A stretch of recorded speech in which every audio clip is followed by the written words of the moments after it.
Good afternoon, everybody, and welcome to Nelson Stadium on the campus of Carroll College in Helena, Montana. Joe McMahon with you. It is Frontier Conference football time. Daniel Sally, I almost called you by your brother's name. Sorry, Daniel. Daniel Sally is here with me this afternoon as the Fighting Saints host the Montana Tech Ore Diggers in what should be an outstanding football game. Two teams that have been rivals for a long, long time. They've met once already this year, back in September, and that was a victory for Montana Tech, 19-10 over Carroll. Tech sits tied atop the Frontier Conference at 5-1, tied with Southern Oregon. And for Carroll, they're coming off two straight conference losses, so they look to right the ship today at home. As you can see, both teams on your screen lined up along these sidelines, getting ready for the playing of the national anthem. The colors presented by the local National Guardsmen. So we will turn it down to the field and the national anthem, and more pregame to follow.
So there you have the national anthem performed by a Carroll College senior out of Havre, Montana. Didn't catch your name. I don't know if you did, Daniel, but welcome aboard, Daniel. This is going to be a great football game. I agree. I mean, last game it was just a physical battle, lots of defense, lots of ground and pound.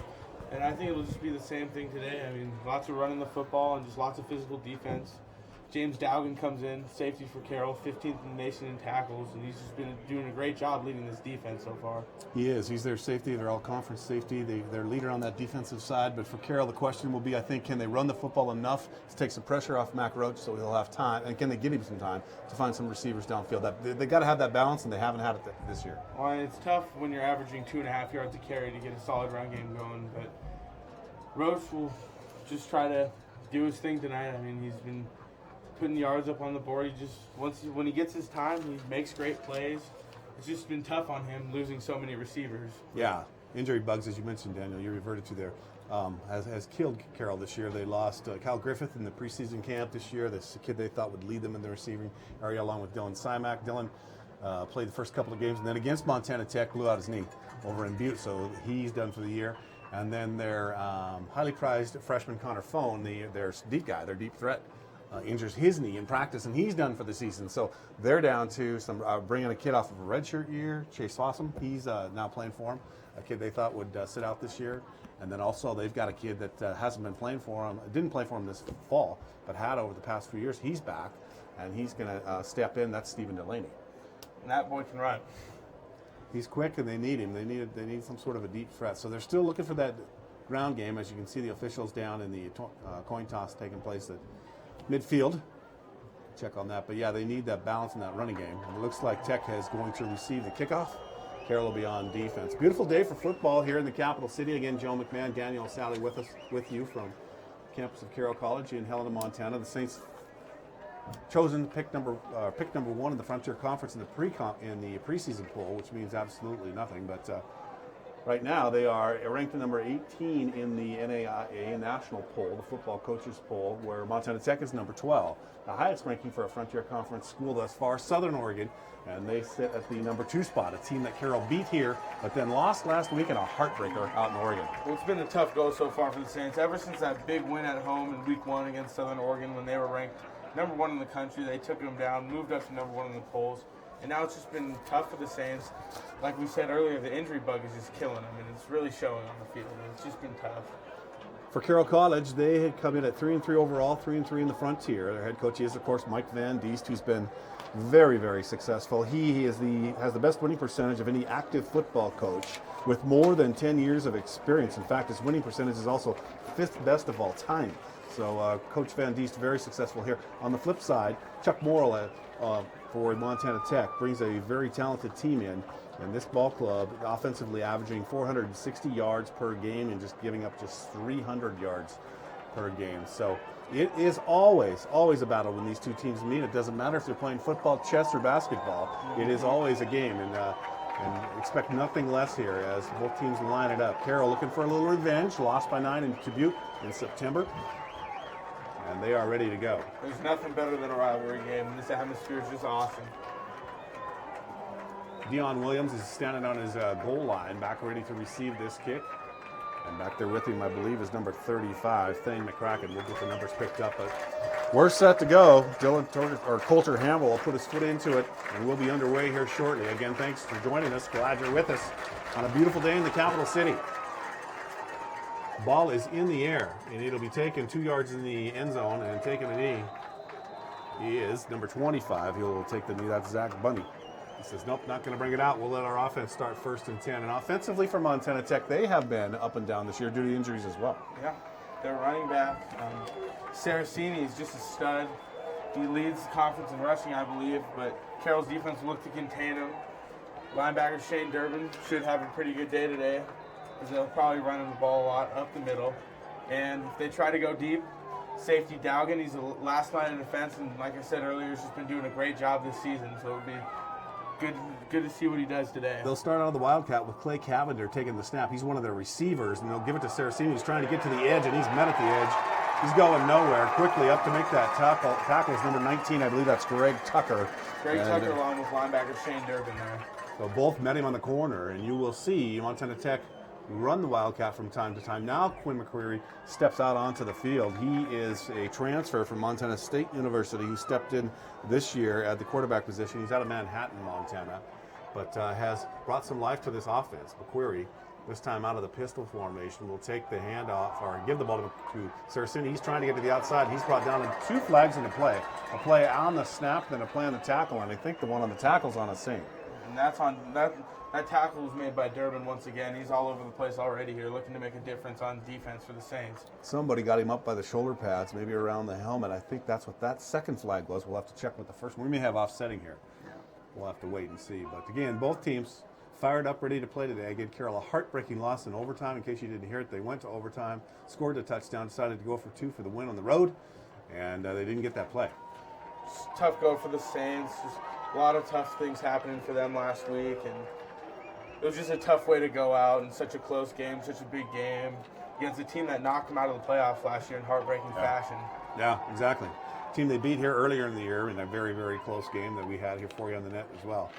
Okay, we're set to go. So it's a 15-yard penalty, a personal foul against Carroll. It must have been both fouls were against Carroll. The Diggers decided to take the second one because that was a 15-yarder. And McQuarrie will start again, 1st and 10 from the 40-yard line. 2 backs in the backfield. I think that's Winfield straight ahead on the bull run. There's Dawson Osborne on the tackle for the Saints. Yep, that is Winfield getting up off the bottom of the pile. Interesting enough, Winfield from Helena, Zach, a product of Helena High School. He's a sophomore. A lot of Helena kids actually on this team from Montana Tech. Saraceni lone setback, McQuarrie this time. We'll step back in that pistol formation. Trips to the left this time. 3-man rush for Carroll. Trying to get Saraceni loose, and he can't get to the outside. Nice job tackling that time. Coming up from the corner, I think that is number 34 for Carroll, am I right? Tucker Johnson. Yeah, nice job by Tucker Johnson. I think he's number 6 in the conference in tackles right now. Johnson Great play by the sophomore there. I'm sure Coach Van Dies is glad to have him around for a couple more years. Absolutely. So it is third down, as you can see, 13:26 to play, no score here from the Nelson Stadium on the campus of Carroll College. And the crowd is getting wild right now. Just a great atmosphere here at Nelson Stadium. Yeah, they're already fired up. Classic rivalry game. We've got movement on the line of scrimmage. I can call that. Number 66 moved just a bit early. That is Ryan Stemple. Was the defensive lineman coming across and caused the motion, or is this a penalty against Montana Tech? This is going against Carroll. And that one's on Bo Meyer. So Meyer came across a bit early, caused the right tackle to step back. A penalty and a first down. The penalty gives the Orediggers a first down at midfield, so their initial drive of the game stays alive here at 13:09 to play in quarter number 1. The Saints can't keep giving them these penalties if they want to make a stop, because they now have 20 yards off penalties, and that's killer. McQuarrie completes at a short gain of about 4 yards. The ball completed to number 80, Alec Bray, his leading receiver on this season.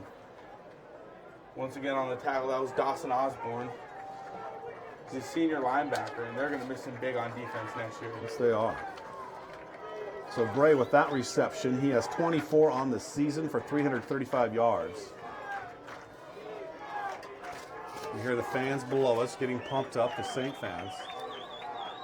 Really one more loss in the conference, and their hopes, any hopes of playoff football are not going to work out. It's that time out of the Wildcat, number 3 with the carry. That's Cavender again. Again, the Orediggers forced to run some Wildcat offense the last 3 games because they lost not only McQuarrie but also his backup, Dawson Reardon. And they felt that was their best option. So this that was is senior Greg Tucker flying in for the tackle. And after overcoming tons of adversity with injuries and whatnot, he's out here making a big difference on defense for the Saints. So McQuarrie will step back, backs on either side of him. Now Saraceni slips over to the right side, and they'll give it to him straight ahead. And Carroll wraps him. No, it's McQuarrie, excuse me, on the fake. Great fake. In fact, he's into Carroll territory inside the 20-yard line. Finally ridden down, but a great run that time. Taken off from the 44. Tackled by Jake Conan for a short gain. He broke loose. He picks up about 24 yards on that carry. McQuarrie really handled the ball well that time. So he's out. Cavender's back in now. They keep moving and McQuarrie in and out of that game. They'll run some more Wildcat here. Mixing it up so Carroll's really not sure what's coming. Cavender this time will keep it himself. Follow Saraceni through the hole. Try to break it to the outside. He's met there and ridden down inside the 20, down into the 15-yard line. There's James Dowgan again, coming in, making a big difference on defense so far, along with Adam DeBrucker. Yeah, Adam DeBrucker out of Choteau, Montana. He's has a promising future, too. He's a very active linebacker. Seems like Carroll always has good linebackers. Back in the game, or into the game, comes number 6 for Carroll. That's Conan. So it is a second down, as you can see. Second down for the Diggers in Carroll territory in the red zone on the 15-yard line. Second and about 4.5 or 5 yards for a first down.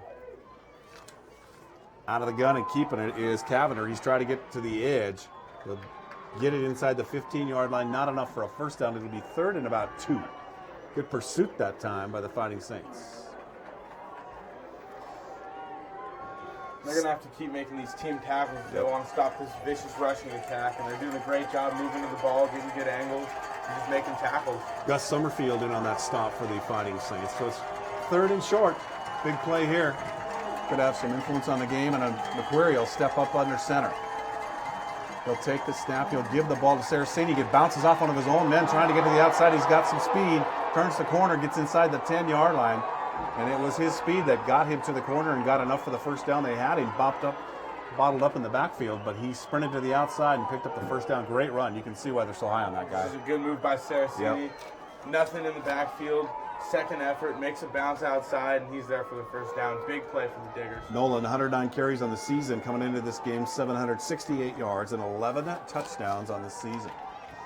So McQuarrie back out there in the gut formation. They're seeing with the ball inside the 5. Is he in? Yeah, looks like he is. Touchdown, Montana Tech.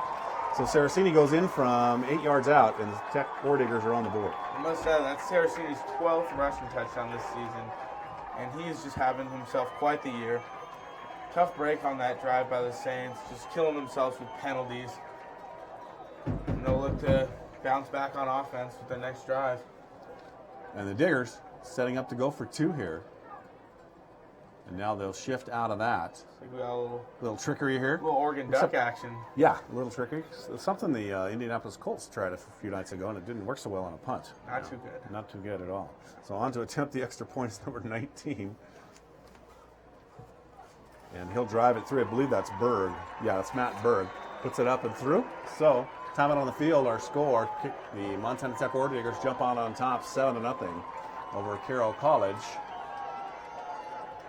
In a game that means a lot to both teams conference-wise. For Tech, they want to stay in that top of the Frontier Conference, looking to move into the playoffs. Both teams, or Carroll at least, has 4 conference games remaining, including today. 3 more after this. They'll be home next week, and then they're on the road for 2 more games. And they're all very, very important. It is nice to see so many Frontier Conference teams, Daniel, in that NAIA poll right now, in the top 20. Tough conference, and it's recognized by the coaches as one of the toughest conferences. But still, a loss here for Carroll, that'll take them out. Yeah, it might be tough for the Saints, but once again, like you said, it is big for the conference, and it's nice. Carroll's getting some good competition this year, and they're going to have to step it up. All right, so the Saints will get their first shot at it offensively. Ryan Walsh is back to return this kick, and I believe Troy Arnson is back there with him. We'll catch those numbers. These numbers, as we said, I've told you before on these netcasts, are tough to read from the announcer's booth up here. When they're right down in front of you, you're good, but any distance, and they blend in with that purple, and it's tough to read. Looks like it's actually Stephen Delaney back on the right side. On the far right side is Delaney. On this, okay, yep. So Delaney back to return this kick. Berg will tee it up at the 35-yard line. We'll see if he'll allow Carroll to return it or if he'll drive it through the end zone. He's a product of Butte High School. Also played quarterback there. Pretty talented kid. Nope, this one won't be returned. They'll take a knee. Now the Saints will look to provide a counterattack on that tough first defensive series. Here comes Roche, along with his big old lineman. It looks like Ryan Walsh will start the game at running back. He's been the most successful of the running backs Carroll's used this year. He had a little injury in one of the games earlier on, but he recovered from that. Ryan Gregory with that catch in the end zone there, that kick. And the good thing about Walsh is that they don't have to just line him up in the backfield. Like right now, he's lined up in the slot. He's a great pass catcher, great on stuff like wheel routes. He's just a very dynamic player. It's tough to stop him. Empty backfield, tied it on the right side for Roach on a 1st and 10, and the pass is picked off. A pick 6, number 46 is heading into the end zone as Roach threw it right to him, and then catching it and taking her to the house is Austin Moore, number 46. Wow, what a turn. Looks like a little bit of miscommunication on offense for the Saints. Pass intended for Walsh. He didn't look ready for it, and that's just tough for Carroll to go down 2 touchdowns just like that. So, a 25-yard pick 6 for Austin Moore. And the extra point, again, attempt coming out. So, bang. All of a sudden, Carroll finds himself in the 13, almost 14-0 hole here. Yeah, no, not what they had in mind. Well, I guess the good thing is there's still a ton of football left in this game, but it's never good to go down like that. They're going to have to overcome a lot of adversity in today's ballgame if they want to come out with a win. They're also playing a team that gives up very few points. I mean, very strong, very physical defense from Montana Tech, so it'll be tough. It'll be a challenge. Berg on for the extra point, and it looks like he get that? Yeah, he did. Okay, knocks it through. So, time out on the field. All of a sudden, Tech leads at 14-0. And for Carroll College and offensive coordinator Nick Howlett, they have just been hit by a buzzsaw. Not the way Coach Van Diest hoped it would start up. I mean, high hopes for this team coming into this game based on how well they played out in Oregon. I mean, you heard that from anybody who went out and watched them, or if you watched it yourself, it was the best game of the season. They lost, but they played really well. They were hoping that would carry to this game, but so far it's all Tech. It sounds like last week the O-line really came together. Strong performance by left tackle Josh James, and that's huge if Roach wants time to throw or if they want to move the ball on the ground even. So, media timeout on the field. We'll keep it here. Mac Roach on the season putting up about 240 yards in offense per game, which puts him 4th in the conference, and that's his 9th interception of the season. Quite a bit more than he had in the entire season last year. But it's a whole different set of offensive weapons this year for Mac. Gone is Dustin Rinker, who is not a bad running back. He's number 1 in the Carroll history now. And then he lost Anthony Clark as well as his go-to guy, the wide receiver position. Coming into the fall camp, again, Kyle Griffith out of Kalispell looked like the kid they'd be going to a lot on the receiving end, along with Dylan Simak. Both of those guys are gone for the season with knee injuries. Simak, a senior, plans to redshirt and come back, although his knee injury pretty significant, and it'll be a long road ahead for Dylan. That's just tough. I mean, it's tough to air it out when you lose top 3 receivers in Griffith, Simak, and even the true freshman Connor Fohn. He was just an absolute stud at the beginning of the year, scoring a game-winning touchdown here against Rocky Mountain a few weeks ago. All right, so Delaney and Gregory back to return this kick. They're standing on their goal line. And Berg will tee it up one more time. So what an opportune play and a great, actually, athletic play, I should say. We didn't comment too much about the play that was made, but that catch was unbelievable. Took a lot of concentration there, bobbled it to himself a couple times, but ended up making the play and taking it back to the house. This will be Gregory. He'll field it on his 1-yard line. Reaches the 10, but good coverage that time. He's going down as he gets to the 11-yard line. Tech fired up right now. That's tough. Saints will get the ball on their own 10-yard line. They'll have to go 90 yards if they want to keep themselves in this game early. And I need to make a correction. I gave Austin Moore the credit with that pick 6. It was actually David Meese, who is a product of Helena High School himself, an outstanding linebacker for Montana Tech. He was the one that made that interception. It wasn't Moore, it was Meese. That's just an outstanding play by him. Great alertness.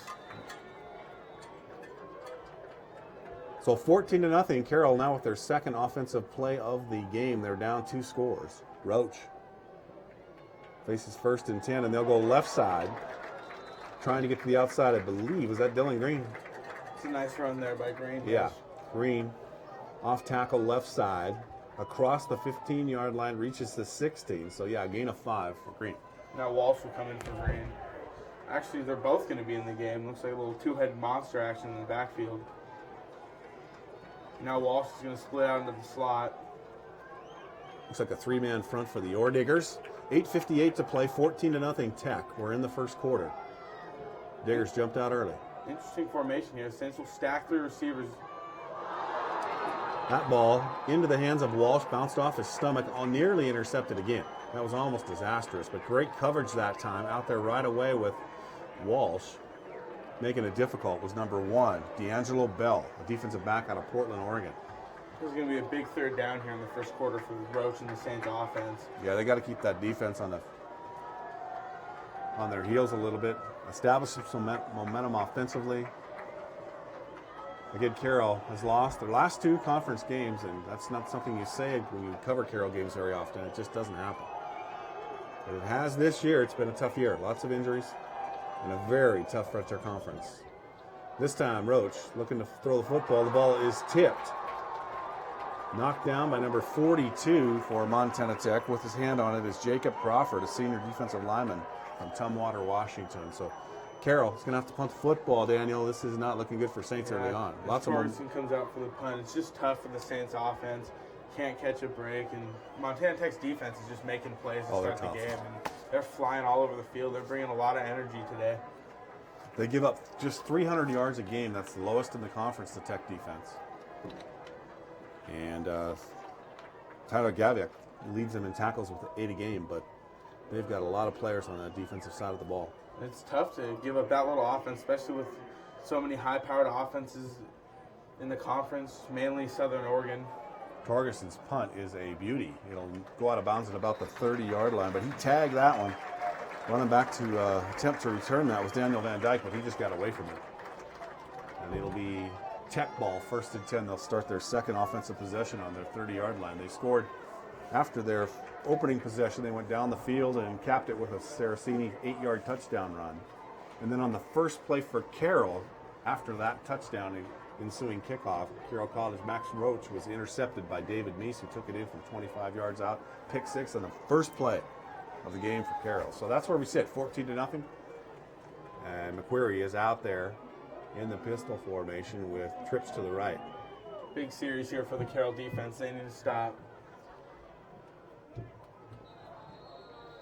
Got some movement on the offensive line. Both the line sets of linemen are pointing at each other, but it's a procedure call against Montana Tech. It'll back them up. That's the first Tech penalty of the game. Carroll's had 2, maybe 3 thus far. They have had 2 penalties for 20 yards. Yeah, definitely not a bad way to start the series for the Saints here. Go. Saraceni thus far, 5 carries, 15 yards. Quinn McQuarrie has carried it once for 23 yards.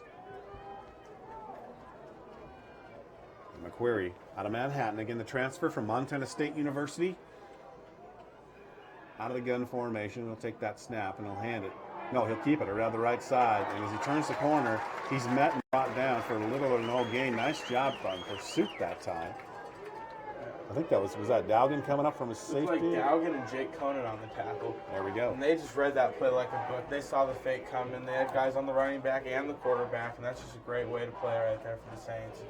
Substitution for Carroll, number 34 comes in. That's Tucker Johnson.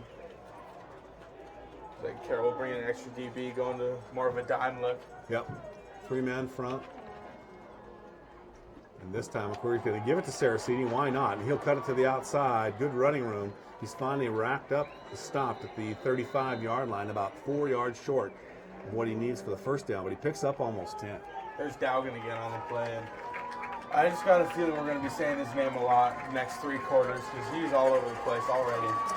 He is, although when a safety's making most of your tackles, sometimes that's not good. Not necessarily a good sign for the front 7, but you know, at least they got a safe line of defense back there. All right. Third down, a huge third down here for Tech. They lead 14-0 with 7:24 to play. There's the snap. McQuarrie straight ahead, and nice job defensively. Number 37, Summerfield, came through and made that stop in the backfield, dropped him for a loss, and he's still down. McQuarrie's been hurt, and he is still down on the ground. He's been hurt this year already once, and I think he's holding that left arm, left shoulder. Yep, that's what they're looking at. Yeah, that'll be a tough break for Montana Tech if he can't come back in. Although they've learned to live without him. I mean, they have had to do that this year, and in doing so, what they do is they move Clay Cavender, senior wide receiver, into that Wildcat formation, and Clay takes the snap and usually hands it to Saraceni and says, see how many you can get, and he does pretty well. Every once in a while, he'll probably pull it and keep it too, run a little read option action. Yeah. It's kind of a pick your poison deal for the defense. So you have the Fighting Saints who are low on receivers, and then Ordiggers right now, a little low on quarterbacks, as McQuarrie is heading off the field on a 4th down, so it's a punting situation, you would believe, for the Ordiggers. It looks like that's what they're going to do. They'll send out number 82 to punt that football away. That is, I think it's 87, excuse me. Number 87 is a punter. That's Slayton Long. He is out of Helena, Montana, Capital High product. We got Gregory back returning this one. So Ryan Gregory, as Daniel said, standing on his 20-yard line. There's the kick. So both left-footed punters today. That's kind of unique. That ball will hit. Good bounce there. Yeah, it'll be out of bounds inside the 20-yard line. A good punt from Long. And that's where the Saints will have it, 1st and 10. As their offense back onto the field, their first possession ended after one play, a pick 6. David Meese picks off Mac Roach and takes him into the end zone. And then their second possession was 3 and out. So not a lot of offense thus far against this Tech defense that is pretty solid. Yeah, after 3 incompletions, I mean, they have one productive play. It was a 5-yard carry from Dylan Green, and that's about it. A big stop there for the defense, keeping it a 2-touchdown game. 6 minutes left in the first quarter, so Saints look to bounce back and make it a 1-score game. Couldn't have a better day for football, Daniel. It's I don't know, about 50 degrees back out there, and there's hardly any wind at all. I don't know if there is any wind. Not too sunny, just not too hot, not too cold. Perfect. Yeah. Nice Football day. gods really blessed us for this rivalry. There you go. Yeah. Absolutely. No rain, right? Yeah, no rain. You could tell us no about rain, that. No snow. Yeah. Coming from the Seattle area, you probably have seen your share of rainstorms. Oh, yeah. Every now and then. Yeah. And then. So we have a short break. Daniel, I called you Dominic to start the game because that was your brother's name. You played here at Carroll. Catch us up on what he's up to now. So, Dom Sally, my older brother, he's a starting right tackle last year after losing 2 seasons to knee injuries. But now he's in the Seattle area at Bishop Blanchett High School. He's coaching football and teaching PE and history. He's having a lot of fun over there. Absolutely. Former Saint. Listening in today? Is he on? Is he watching? He should be. I don't know. If you're out there, say hi. Yeah. How's it going, man? Send Hope money. you're watching. Send a care package, buddy. Yeah, exactly. You know my address. That's right. So the Saints set to go, 1st and 10 on their 3rd possession of the game, the 3rd series of the game. 2 receivers, as you can see to the left, a 3-man front with a linebacker at the line, and they'll hand off to Green. And he picks his way across the 20-yard line, up near the 24, and that's where he'll be stopped on the tackle, number 32, Matthew Nalen. So far in the running game, I mean, they only have 2 rushing attempts, but it looks like the O-line's getting a relatively good push against this physical Montana Tech defense. Roach a little slow out of the gate. He's 0 out of 3 throwing the football. He looks like Carroll's out of the Wildcat formation. Watch Delaney in that slot. And this will be Dylan Green taking that snap, taking it high, pulls it down, cuts across the 30, direct snap to Green, and he's across the 30 to 36-yard line. Nope, it was number 8, excuse me. For Carroll, that was number 8 is Connor Paulson. Yeah, so, true freshman there with the carry. True freshman. They put him in the Wildcat, snapped it to him, and let him go. And, Coach Howlett is thinking, we got to find something that's going to work. Why not, right? When you got 3 talented running backs, might as well throw one in the Wildcat and make good use out of them. So Roach back out there after Paulson takes it ahead for a 1st down. It looks like a bright future ahead for Paulson as well. Yeah, they're very high on him. This time Roach is looking. Some pressure coming. He's going to tuck it and go. Good decision. Penalty flag. He's across the 50, and this may be coming back. I believe we may have a illegal block here. Yeah, it is coming back. In fact, you can tell the Carroll offensive linemen, they just turn around and start walking back. They don't need to wait for the call. So I believe a holding call will bring it back. Too bad because Roach made a nice read that time. Saw it open up right away. Stepped up and just went for it. And looked like he gained about 20 yards on the carry, but it won't matter. Wipe that one off. Yeah, so far the theme through this first half is penalties for the Saints. I mean, they gave up 20 yards of penalties on that first defensive series, and now this holding call is killer. So Roach trots back out with the next play. Instead of a 1st down in Tech territory, it is 1st and 20 for Carroll from their own 25-yard line. That is a big old penalty. Yeah, that one hurts. Roach will give it to Walsh, who gets to the outside, turns the corner, across the 30. His receiver out there holds his block. I believe that was Fossum out there making that block for him. Chase Fossum. Not too often you see a good blocking receiver like that, but just a nice block on that play by Fossum. Yep, did it without holding. Yeah. Looks like another true freshman, too, making a difference.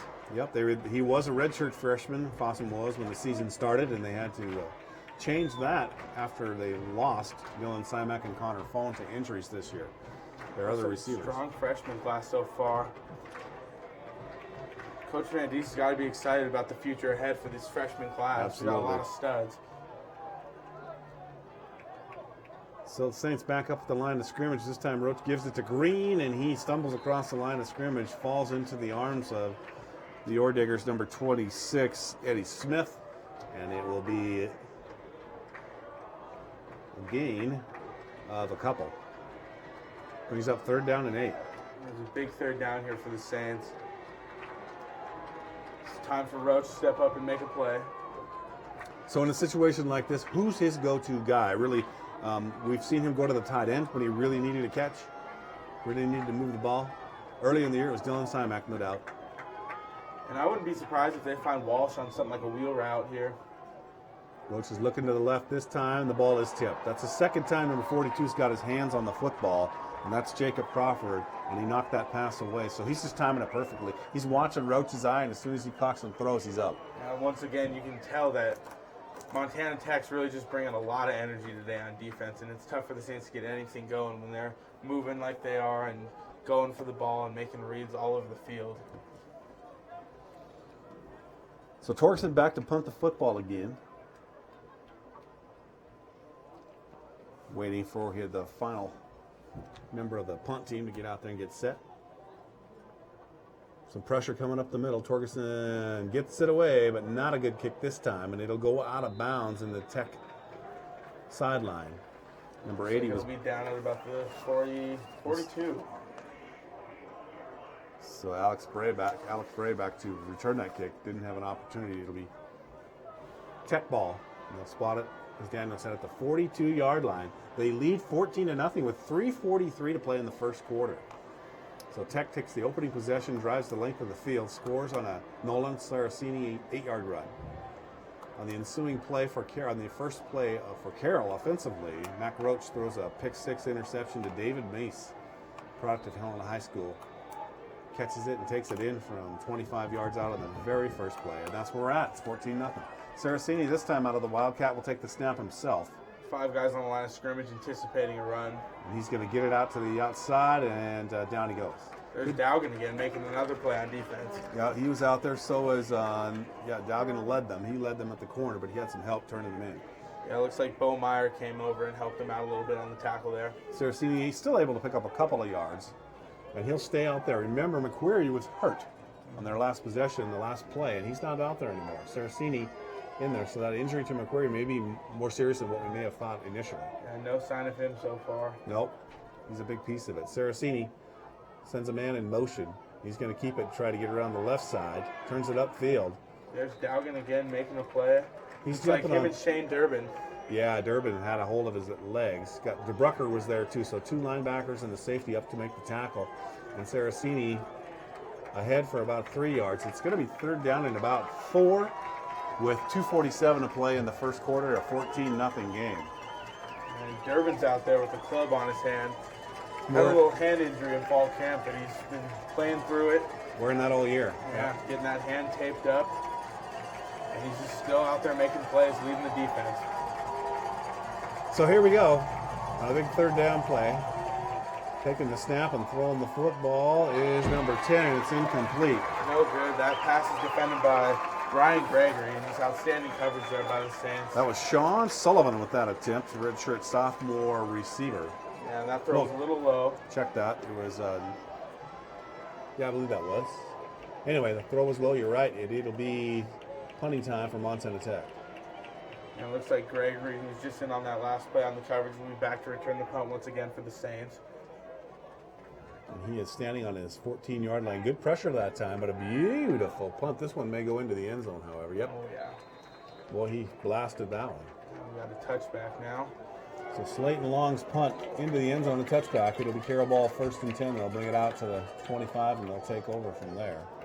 And Carroll looks to put together a solid drive here. I mean, their last drive got off to a hot start, and it just was a tough break for them because on Roach's nice 20-yard run, it got called back for holding, and they just couldn't get themselves back out of that hole. So they'll start on the 20 here, and they'll look to push it down 80 yards and get some points on the board before the end of the first quarter. There's 2 minutes, 14 seconds left now in the first for the Saints. So the Saints trail it by 2 scores, 14-0. And they will start this time out of the gun. They're going to give it to Polson again out of the Wildcat. So he's in there out of the Wildcat. Yep, little counter play on the left-hand side, and he's across the 20, up near the 24-yard line. And he'll check out of the game. So they're doing more and more of that, trying to get Polson the football. And I think, you got to use him.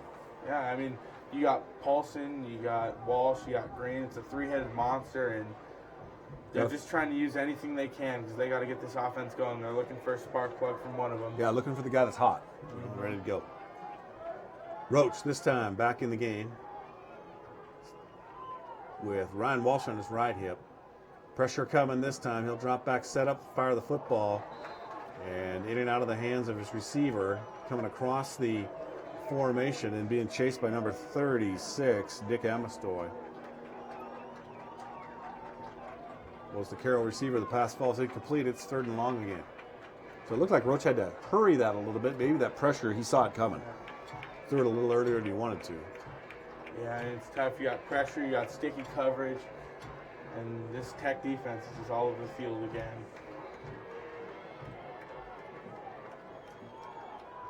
Looks like tight end Eric Dawson's in the backfield for this one. No motion in. There he goes. They'll motion him out of there. And Roach will roll to his right. Pressure from the backside coming. He's being chased. He'll fire the football. It's caught. Little toe tapper. Little toe tapper keeping his feet in bounds as a receiver. Number 48, that's Dawson. Big play there for the Saints. Dawson got up, made sure he kept that foot inside, and just great play there by the Saints. They needed something like that to get their offense going. And he's had a bad, I believe, ankle this year as well. So Dawson not completely healthy, and I saw he was a little gimpy when he got up off that play. Yeah. So he's just strapped together playing out there as well. They keep him in the backfield along with Green on a 1st and 10 at their own 32-yard line. 3-man front for Tech. They flow with the football. Green trying to find a gap and step through it. But Tech, they're ready to bring him down. He'll pick up a yard or two. Jacob Miller on the tackle for the Diggers. That's just another 2-yard run for the Saints. And going into this game, they're averaging 2.5 yards per carry. So we've seen a lot of that so far this year.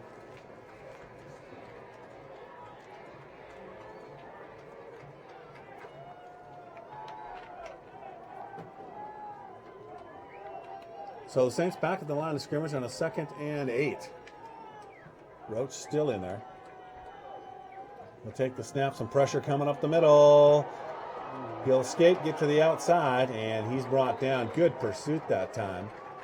Bringing him down after a short gain was number 51. Nice play by Drew Schliemann. Yeah, lots of pressure coming from the Yard Diggers. That's a tough go for Mac Roach. Not a lot of time. Thought he had an escape route, and that was also shut down. Just an outstanding pursuit there by the Yard Diggers defense. And that'll be the final play of the first quarter. So we've reached the end of one. Tech leads it 14-0. We'll be back with quarter number 2 in just a minute.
We're back at Nelson Stadium, Helena, Montana. Quarter 1 in the books. It's been all Oregon Diggers on the scoreboard. They lead at 14-0. An offensive touchdown, 8-yard run by Nolan Saraceni, who leads the conference in rushing. He takes it in from 8 yards on their opening drive, and then immediately after that, a pick 6 for David Meese, one of their linebackers. Well, I'll tell you what, I mean, Saints are struggling on the field, but their fans are still in it, making a lot of noise. It's just a great atmosphere here for a rivalry game. Plenty of football left to be played, however. Absolutely. 45 minutes on the clock, actually. And the Saints very much still in this game. I mean, stranger things have definitely happened. It's a Frontier Conference. I was impressed. Tech went out to play Eastern Oregon last week, came away with a win. And that's a team that came here to Nelson Stadium and beat Carroll. Yeah, 28-21. That was a tough one for the Saints. So, a big challenge, and the Diggers were up to it last week. Roach, 3rd and 8. The senior steps back, rolls to his right. Good coverage by the secondary, and he's going to get blasted. That's tough. Same kid got him this time. Again, Drew Schliemann from behind, and I don't know if Mac's going to get up. Yeah, nothing there for the Saints. And here he comes. Mac was looking out, looking for anything he could find, and just nothing open. Just great coverage there by the Oregon Diggers. It's a tough blow to the Saints offense. It's a great play by Schliemann. He just kept after it, stayed with the play, flowed from the backside. As soon as Roach put on the brakes, set up to throw the football, he was all over him. And Roach never saw him coming. It's tough. Got to protect that backside. So the ball will be punted away to number 80, Alec Braith, for the Diggers. It's Torgerson, Carroll's southpaw punter. Be fielded at the 32-yard line by Bray. Across the 40 to the 42, so a 10-yard return. He's wrapped up and dropped at that point. And that's where Tech will take over 1st and 10. DeBrucker in on that tackle for Carroll and special teams. If you look out on the field and you look at the Carroll defense, not a lot of life there, but they're out there ready to go. But you just don't see that energy at the moment. But they need a play to turn it around. They need their own pick six. They need a big fumble recovery, something here. I mean, a tough game like this is just going to come down to who's going to make the right plays at the right time. And so far, Montana Tech's been doing that. And Carroll just needs to bounce back with a big play, pick six, fumble recovery, something. So it's 1st and 10. They'll hand it off to Saraceni, who will wheel, get to the outside. Yes, it was. And he's up near the 45-yard line. It's not, that's not something they usually teach you in running back school. Andrew Loudenbach took the snap. But he made it work. He spun to the outside, got a few yards out of it. Saraceni, he's a special player. He's been doing a great job today. When he runs into traffic, he's really good at bouncing outside and getting himself some extra yards. So instead of Loudenbach taking the snap, this time it's Cavender. That center for Montana Tech really has no idea who's going to be snapping the ball to from play to play. It changes all the time. This time it's Clavender, and Clavender will try to get to the outside, and not much there. Nice job that time. Gregory came up from his corner position, took him down after a gain of 1. So it looks like it's going to be 3rd and 5. And really defensively, one of the biggest plays right here for Carroll. They've got to get them stopped, get the ball back to their offense. Looks like Cole Adams was a little fooled on that one. He went after the wrong guy on that read play. But good thing Gregory was there to make a tackle. Andrew Loudenbach, this time back out directing the offense. Again, McQuarrie got hurt in the 1st quarter, and we haven't seen him since. Crowd making a lot of noise here. Looks like we got some cowbell action. Loudenbach looking to throw the football, former quarterback, and he does so, and his receiver catches the ball and hangs on to the ball after being blasted by the Saints secondary. That was a big hit by Greg Tucker there. Sean Sullivan, sticky hands. Kudos to that kid for hanging on to the football. Yeah. On a big play, Loudenbach makes the completion. Yeah, Tucker brings the big hit, but looks like Tech's going to get the last laugh on that one. Big 3rd down conversion there as they move into Carroll territory. And Loudenbach hasn't had a lot of snaps as a quarterback. They list him as a tight end quarterback out of Monterey, California. It's an interesting hybrid there, tight end quarterback. You don't really hear about that very often. Good point. Saraceni will take it this time, and he'll run it right side. Somebody had him by the ankles. He broke loose, and he's gone. They won't get him. Saraceni in from 38 yards out. This guy's a stud.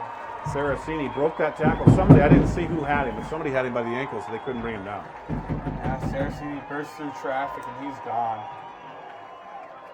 So at the 12:24 mark here of quarter number 2, Saraceni with his 2nd touchdown run. I'll tell you, Saraceni, man, he's having himself a day so far. He's got great breakaway speed. He's just having a great day so far. He had 34 yards before that carry, so he's up near 70 at the moment. Berg on to attempt the extra point for Montana Tech. Bray with the hold. The kick is on the way, and it is good. So timeout on the field. The Orediggers all over Carroll College with 12:24 to play, 2nd quarter. It is 21-0 Montana Tech. It's a tough start to the 2nd quarter there for the Saints. Roach goes down on 3rd down and have to punt it, and just like that, Orediggers are back on the board, up 3 touchdowns now. And that drive was kept alive by a critical 3rd down, a 3rd and 5, and they completed that pass. Loudenbach did. Mm-hmm. And next play, boom. He's in the end zone. Saraceni is. So the Carroll defense looking for some answers here. They're running into a buzzsaw, and offensively they haven't got anything going. So I guess what I'm saying is, St. fans, it hasn't started out the way Coach Van Diest wanted it to, but we have 42 minutes plus of football left, so plenty of time. And I think it'll be big for the Saints before the end of the 2nd quarter to get some points on the board. I mean, touchdown, a field goal, 2 touchdowns, even just 1 touchdown. They got to score to keep themselves in this one. And, I mean, you can't just wait till the second half. You got to give yourself a little momentum going into the break, and that'll be huge for this offense. Yeah, it's critical possession. You're right. The Saints from here move on to play Montana State Northern, MSU Northern. That's at home. That's their final home game. And then they're on the road at Rocky and at the College of Idaho to close out their season. It'll be interesting to see how that game at Rocky goes. They had an absolute barn burner here a few weeks ago, and Roach was able to find true freshman who's now out for the season, Connor Phone, up the middle. I mean, they had a 2-high safety defense out there, and Phone split him right down the middle and just made a beautiful play. Yep, it was an unbelievable throw, but Phone got past the secondary, and the ball was delivered on time, on target. Touchdown, Carroll, and that's how it ended. And that was a big win for them. It was, and they were hoped to build from that, but their offense still sputtered up until the game out in Southern Oregon, where they seemed to get some momentum and find some answers. But today, against this Tech defense, it's been tough. Looks like they're back at square one. Yeah. Berg will tee it up and let it fly. It's Gregory across the 10. Still going, trying to get loose. He returns it across the 25 to the 28. Nice return by Ryan Gregory. Good job by Gregory there. Yeah, he's tackled by number 13, Dion Williams. But Carroll will have it 1st and 10 there. So, Saraceni, as advertised, 10 carries, 72 yards. That's a pretty good average. Yeah, I'd say so. But he's just tough to bring down. You're not going to ankle tackle him. Yeah, you can't ankle tackle him. He's physical. He's got speed. He's got a million ways to make someone miss. Out of Billings Senior High School. 1st and 10 for Carroll College. Roach under center this time. Hands off to first back, and it is Polson, I believe, and he's going nowhere. Just running straight into a brick wall. Nope, it was Dylan Green. Short gain for Green. If you watch Tech 2 defensively, Daniel, you'll see that along that defensive front, they're moving kids in and out all the time, so they keep their linemen fresh. They got a lot of depth. Yep, they do. Their linebackers as well. They got a killer instinct. They got 11 men moving to the ball every play. Looks like we're in Wildcat once again. We are. Is that Polson, I believe, who is in the backfield. Takes that snap. He's going to keep it. Turn it up the field to the right side. Carrying the ball a little loosely there. But he gets across the 30-yard line to the 32. So that's the 3rd time they've done that. I wonder if he can throw the ball. If he steps back and throw, maybe they've explored that a little bit. Roach is back out there this time. Yeah, the Saints right now looking for a big play. I wouldn't be surprised if they look downfield for Stephen Delaney. They haven't tried to stretch the defense yet. You're right. And they got Delaney back. I mean, he's a speedster. He had a lot of big plays last year, and they're going to look to him hopefully soon. They'll send a receiver to the right side and one to the left. Troy Arnson in the slot left side. Roach is looking left side on the slant route, complete to number 88. And they're trying to strip it from him, but he hangs on to it. I believe that's Fossum, the freshman. Just a great job by the true freshman Fossum there. Almost fell down in front of the first down line, but was able to keep himself up and stumble for the first down after being attacked by a few Montana Tech defenders. And that's the first time they've really gone to him. He's, as you mentioned earlier, 6'5", a good target out of Glasgow, I believe. Yeah. And just last year playing high school football. Big jump here for him, but he's made the adjustment in a year when he didn't think he'd be playing. Great size, great athleticism. We've got a reverse, and they're going to throw the ball. Roach is gunning it downfield, and it hangs up in and out of the hands of Delaney. Was that throwing their throats down there? And like I said, the Saints looked downfield for the speedster off a double reverse pass. Roach was lined up as a receiver, got it back off the toss, and just, once again, good coverage, ball a little underthrown. Yeah, Delaney actually outran that. He had to come back for the football, which allowed this guy he had run past to get where he's supposed to be and break that up. Position himself. I mean, Fossum, go ahead. I think Delaney runs fast in pads. I can't imagine what he looks like on a track. There's the snap. The ball is bobbled. It's on the ground, picked up by Roach, and this play is bad from the start. 2nd and 10. He's going to be sacked with the ball. He had a hard time picking it up, and number 67 was there to make it even harder and bring him down for Montana Tech. Yeah, this has just been tough for Hallett.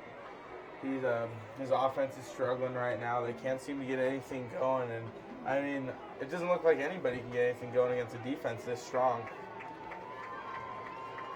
Yeah, give the Chuck Morrell's Tech defense all the credit in the world. They are here to play, and they've been doing it all year long. And again, they give up the fewest yards, 300 yards a game, which is the best in the Frontier Conference. Yeah, and here on 3rd and long, Delaney's out left, and looks like Roach will It's Polson on the Wildcat. They're going to, no, it's Roach, you're right. And they're going to let him run the football, and he'll get up near the midfield, but not enough for the first down before he's knocked out of bounds, and Carroll will punt the ball.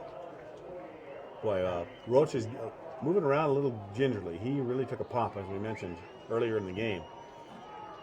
Stick it in there, but I know that he's still feeling that. Yeah, just another tough series for the Carroll offense after Fossum got a nice first down catch. It's just broken play and underthrown trick play and just tough. Torgerson will stand back on his 35-yard line. Alec Bray waiting to receive this punt back on his 10.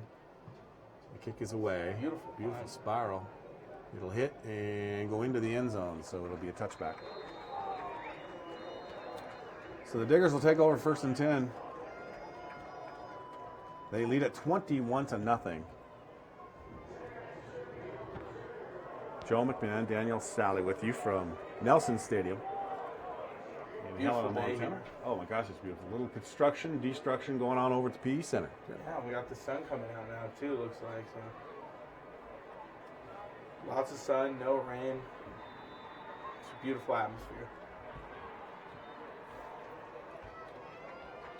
Well, I know you're from Seattle. It's your first winter in Helena. This is not really what it's all about. I mean, this might get a little colder, so. Oh, I'm ready for it. All right. Got a lot of jackets. Got some wool socks, you know. Not to be daunted. There you go. Mm-hmm. 1st and 10 for the Diggers. Clavender this time will hand it to Saraceni, who gets to the edge, and he may go. Dowgan's going to have to catch him. I don't know if he ain't going to catch him. And there he goes. Man. Wow. That's some great speed there. So that's an 80-yard touchdown run for Saraceni. And it is just pouring here on the Saints. Man. Wow, what a play. Amazing. Totally different kind of rain here. Yes, it is. So Saraceni this time from 80 yards. On the first play of their possession, he just got to the edge. Out of that, they went to that Wildcat formation, which they've been forced to do because McQuarrie's out. But Cavender took the snap and just handed it to him. On the left side, just goodbye. Took advantage of it. Boom, straight downfield. So it's a 28-0 Tech lead. These two teams played in 1910. Tech win back in September. And Berg on to attempt the extra point, and he drives his 4th straight one through. So timeout on the field, it is 28-0. Montana Tech with the advantage. Not sure if we're going. Yes, we are going to a media timeout, so we will take a break as well.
Well, just 11 times, but 152 yards and 3 touchdowns. So he may be in running for the Frontier Offensive Player of the Week. Oh, yeah. I'm guessing on that one. Already, not even a whole half down of football. 9 minutes left here in the second quarter, and he's already over 100 yards. Yeah, 100. 2 long touchdowns. Just had an 80-yard touchdown, and man, he's all over the field, giving this Saints defense all kinds of problems. And he has been hurt this season, too. They just got him back fully healthy. Obviously, he's healthy for this game, and he is just tearing it up. Looks like Delaney will take it here. Delaney at the left side, and he runs into his own man, gets another block, finally pushing him out of bounds. Maybe 24, 25-yard line. Nice return there by Delaney, the speedster.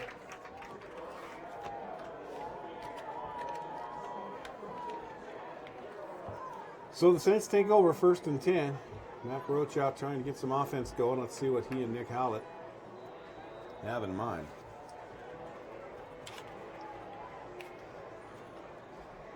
I'm sure they're talking big plays here. I mean, be big time, just nice long play. That's what they need. Dylan Green behind him in the backfield. Tied in on the left side, and they'll run it to the left side.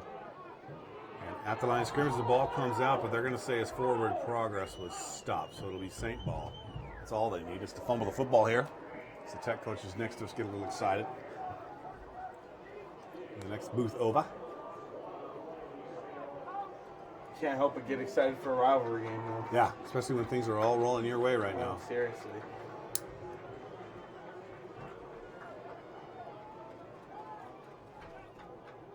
Roach to the line of scrimmage with Walsh this time behind him. Looks like Ritter will split out left. Bunch on the right side. They'll give the ball to Walsh, trying to stretch it to the outside, but great speed by the Ordigers, and stopping him before he gets to the corner and dropping him for a loss is David Meese. And like I said earlier, it's just 11 guys flying to the ball. They're bringing a lot of energy here on defense. And a lot of energy might come from that coach next to us over in the booth. He seems to have a lot of it today Yes, as well. he does. So it is 3rd and long for Carroll College. 3rd and 15. They trail 28-0 here. 7:48. So a lot of time still left to play in the first half. Things have gone from bad to worse for the Saints thus far in this game. Still plenty of time left. The Saints have got to find an answer here offensively. There's the snap. And Roach is going nowhere. The floodgates open, and Carroll's offensive line cannot keep them out. Man, the punting unit's going to come back on here for the Saints. Oh, my word.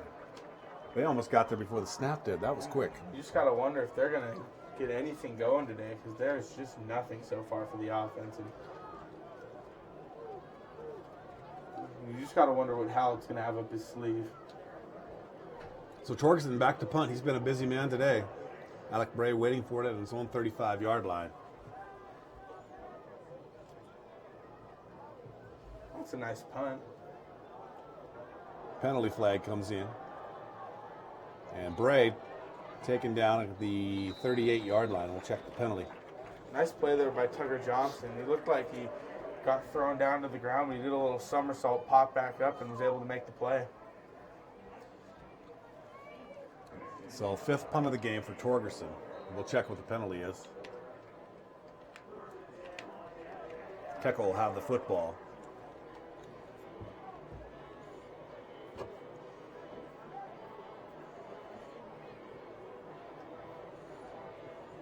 Carroll College faithful down below us here at Nelson Stadium. Quieted at the moment.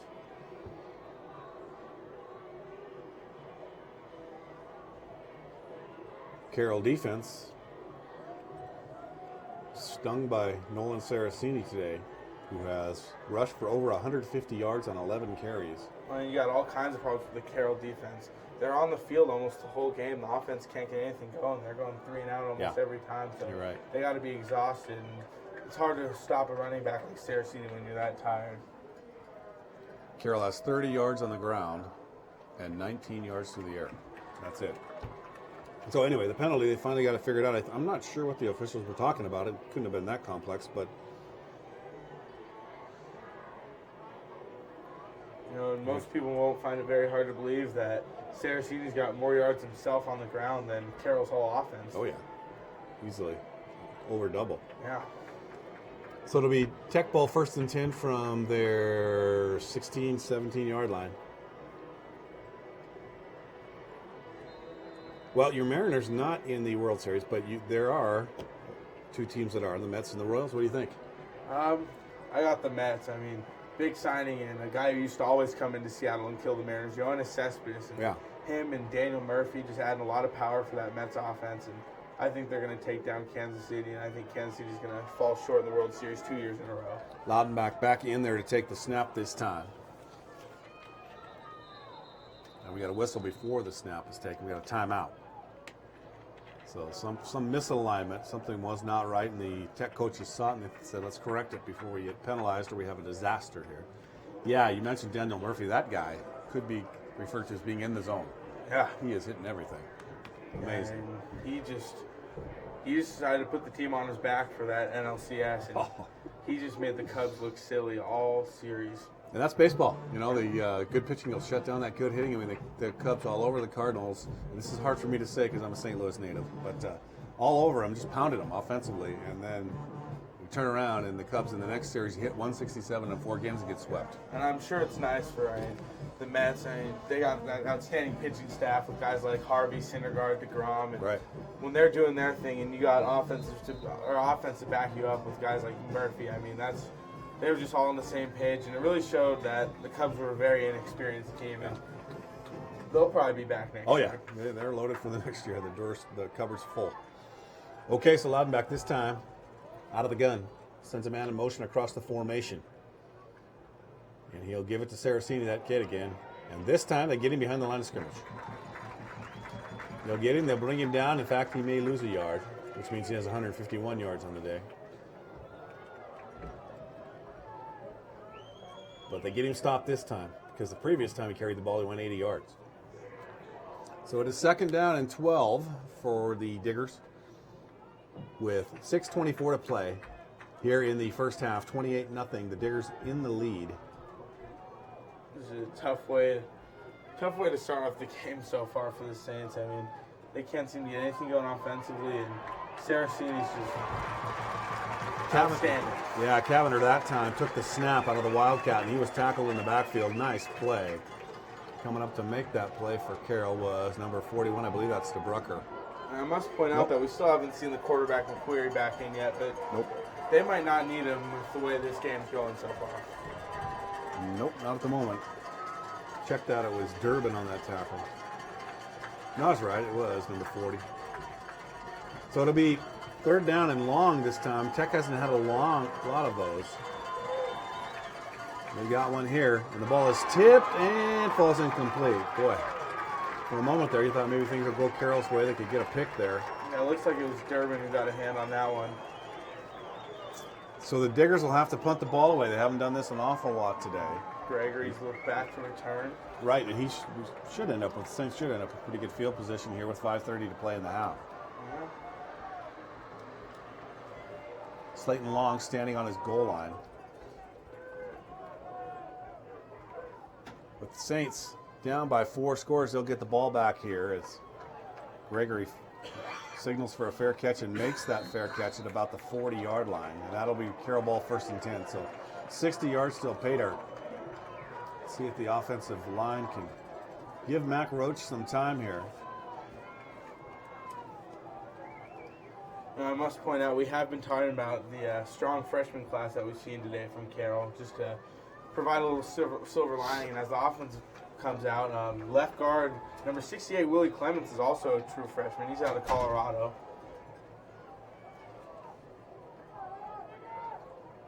Roach in the gun with single running back on his left hip. That's Walsh. He'll step back, fire the football, and the ball's dropped. Trying to hit receiver on the right side. I think that's Delaney. They're trying to set up that little screen.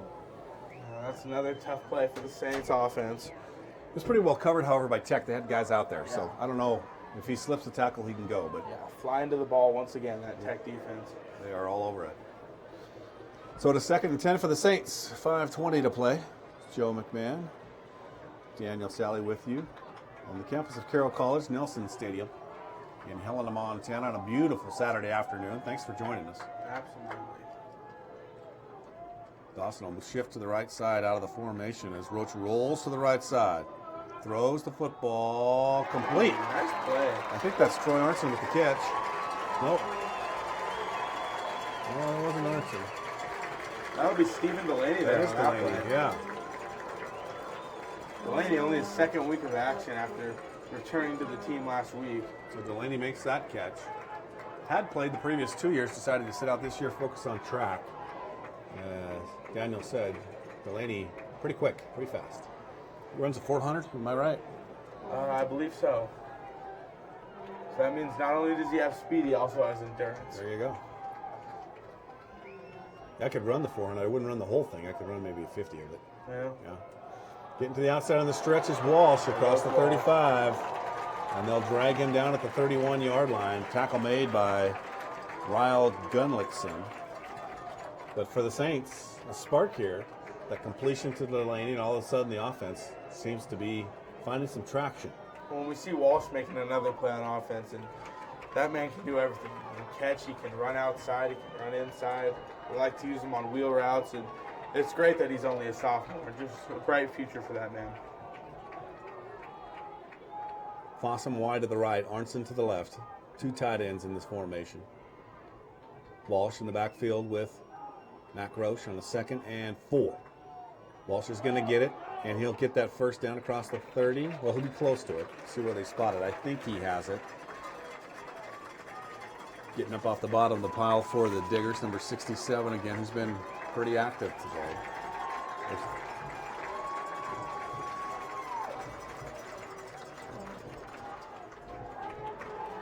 So it is first down. It is enough for the first down. 1st and 10 for Carroll. Walsh in the game looks like a running back. Two tight ends once again.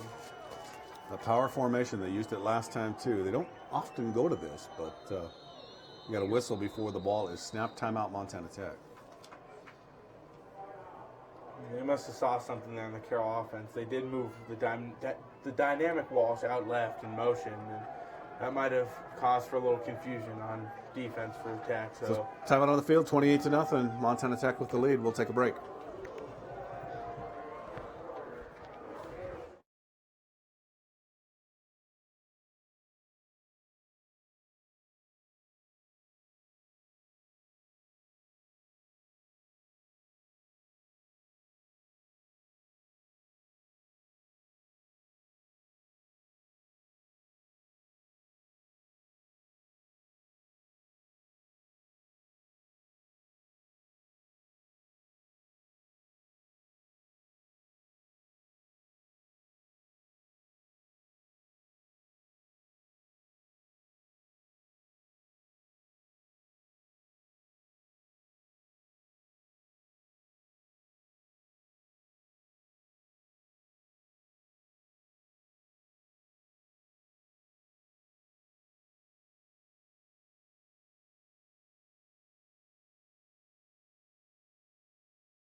So it is a third down, a big third down for Carroll here, a 3rd and 5. They trail by 4 scores.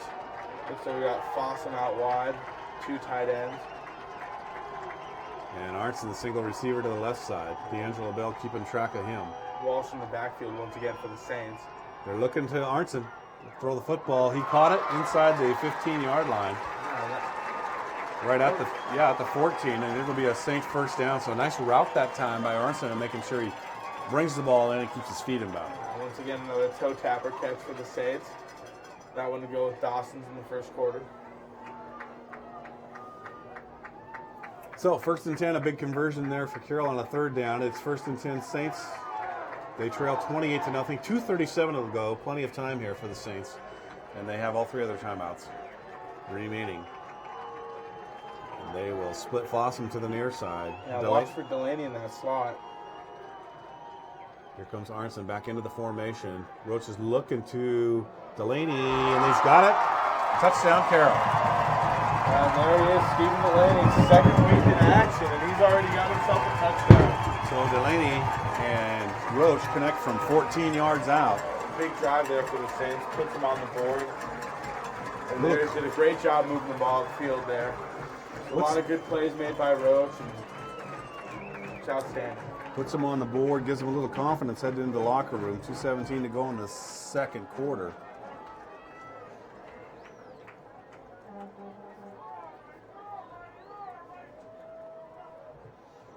And the extra point attempt is ugly. It is good. I was going to say it's ugly, but it's converted. So timeout on the field. Carroll now on the scoreboard. It's 28-7. Boy, big play there. Yeah, another true freshman out there. Ben Brasicki, the kicker there on that extra point.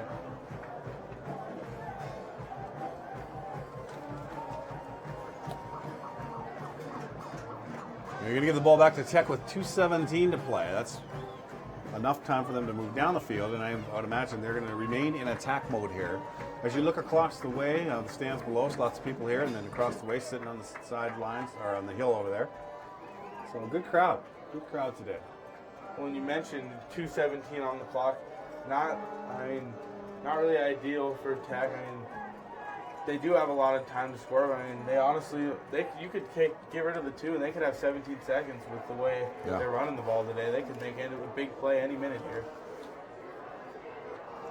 Statistically, it's been all Montana Tech up to this point. They have 208 total yards. Carroll with 109 total yards. And Saraceni has 12 carries, 150 yards on the ground. Through the air, it's been a Mac Roach, where Carroll has thrown the ball 13 times, completed 6 of them for 64 yards. He's been picked off once, and that one went for a touchdown.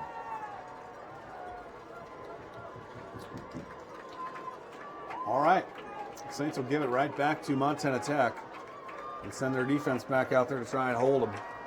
Did a good job in the last series. Absolutely. It's going to be tough to stop that running game, though. Saraceni is really a special player. Dion Williams is back there to return this kick along with Zach Bunny.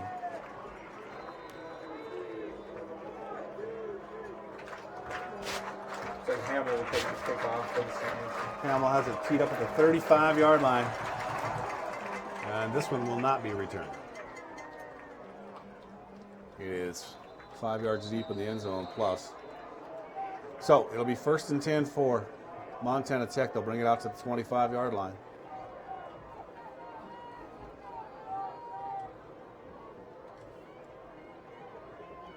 So maybe a little momentum shift. We'll see. Yeah. It remains to be seen. It certainly has all been Montana Tech through the first quarter and a half, a little bit more than that. But Carroll, that conversion they had on 3rd down was huge here near midfield. Yeah, and they can't afford to let Montana Tech score here going into halftime, because that'll be killer. We'll go back down by 4 touchdowns, and they just really can't have that going into the half. Andrew Loudon back in there at quarterback.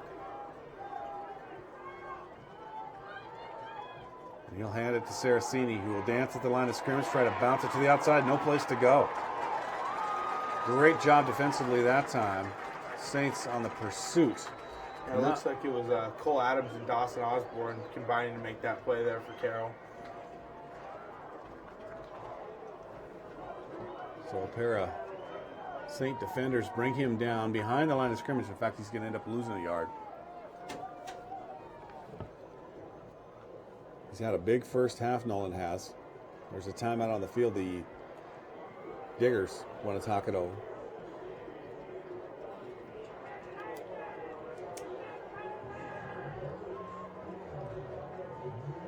So for Carroll, first part of their schedule this year, Daniel, is pretty stout. They had some tough teams to play. They went to Tech. They played Southern Oregon here in their opener. I mean, they had Rocky. They still have Rocky on the schedule to end it, but you got to look down the road and see College of Idaho and Northern, 2 games that are very winnable for them. should they be able to rally and find a way to beat Montana Tech today. They got a shot at making the playoffs, but it's a long shot, but they still are in there. Yeah, they got to win out if they want any chance of going far.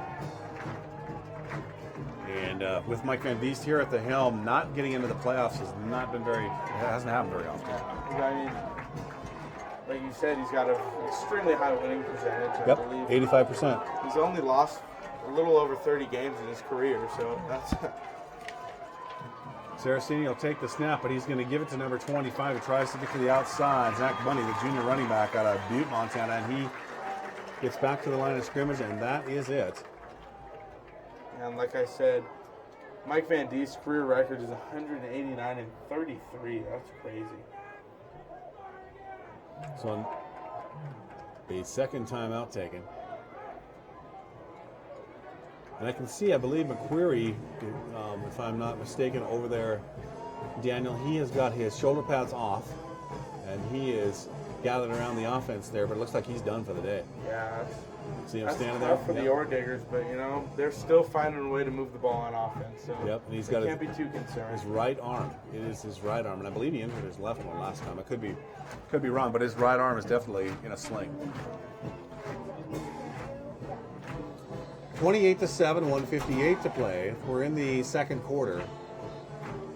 As we approach halftime, it is third down for Montana Tech, 3rd and 10 from their own 25-yard line. Carroll defensively has tightened it up these last two possessions for Tech. Yeah, I mean, a big play on defense would definitely be huge for the Saints here if they can make it a 2-score game going into the half. You got to look at the senior safeties, Dowgan and Tucker. Maybe a big play from one of them. Two receivers to the right side. Saraceni out of the Wildcat. Oh, excuse me, it's Loudback up under center. The Loudback will take the snap, give it to Saraceni. He'll try to bounce it to the outside. Carroll pursues. Can they get to him? Penalty flag. And they run him out of bounds. Dowgan does it with the 34, but the penalty flag is there. Not enough for the first down. If this penalty is against Tech, I would imagine Carroll will decline it and take the football and think about putting some points on the board. Yeah, and there's a minute 50 seconds left, and Mac Roach is a good playmaker. I think he could definitely make something out of that minute 50. Yep, he's going to say no right now. Mike Van Diest is crossing his arms and saying, we don't want it. Yep, waving it off. So they're going to take the football. They're going to force Tech to punt the ball, which means they'll spot the ball at the 33-yard line, 33 and a half, almost 34-yard line. So that leaves Tech about a yard and a half short of that first down. It looks like it was a holding call there, and rightfully so. Van Diest will decide to shake it off. Well, maybe not. Now they're deciding to. He may have changed his mind. He did change his mind. They're going to step this off against Tech.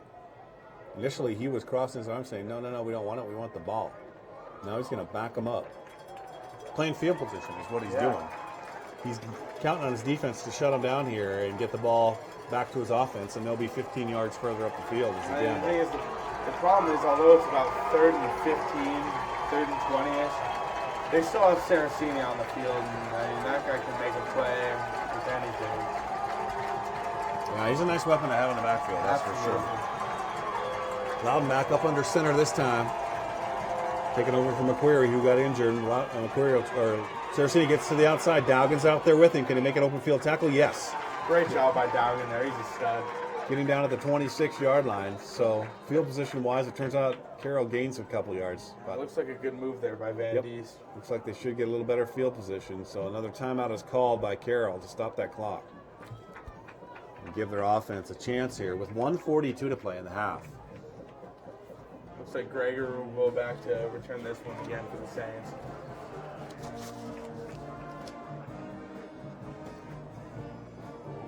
And I haven't seen Ryan Gregory return one to the house, but he's very capable.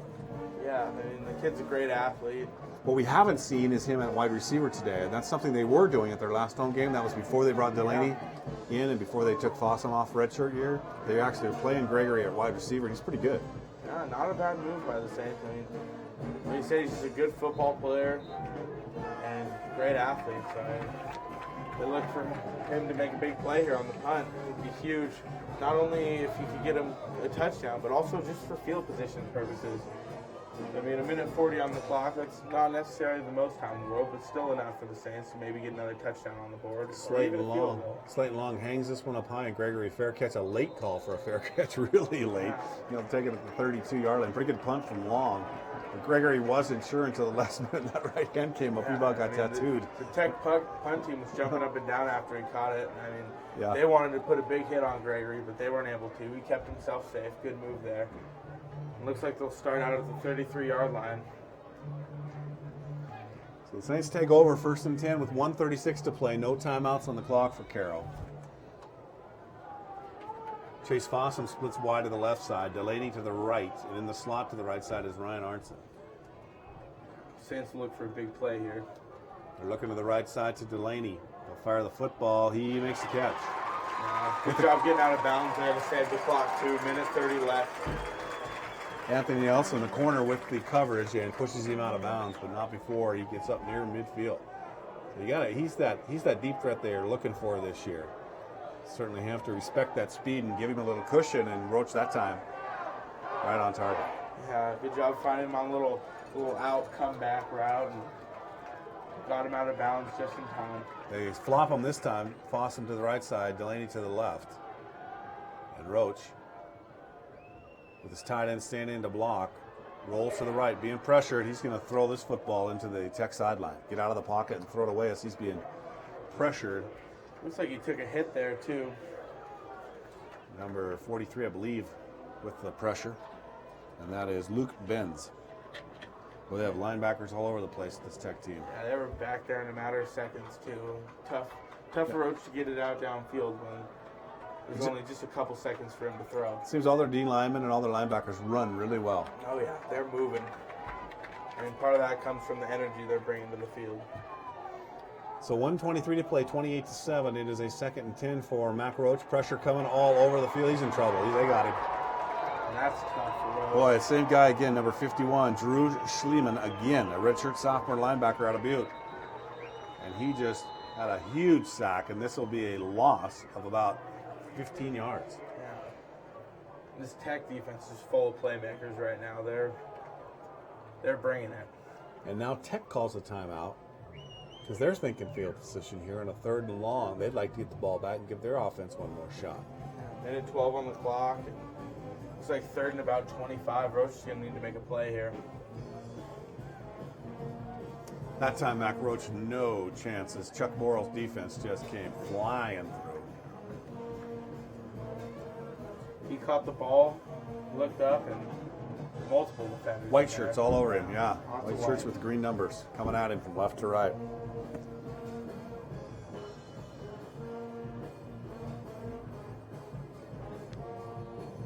It looks like Montana Tech not only looking like Michigan State with their uniforms, but playing like a Michigan State defense normally would. You got that right.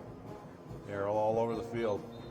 And Roach trying to make plays, but sometimes when you do that, you press a little bit and make decisions that you regret later on because you're just trying to make a play. Roach doesn't even have time to make decisions right now. Yeah, it's true.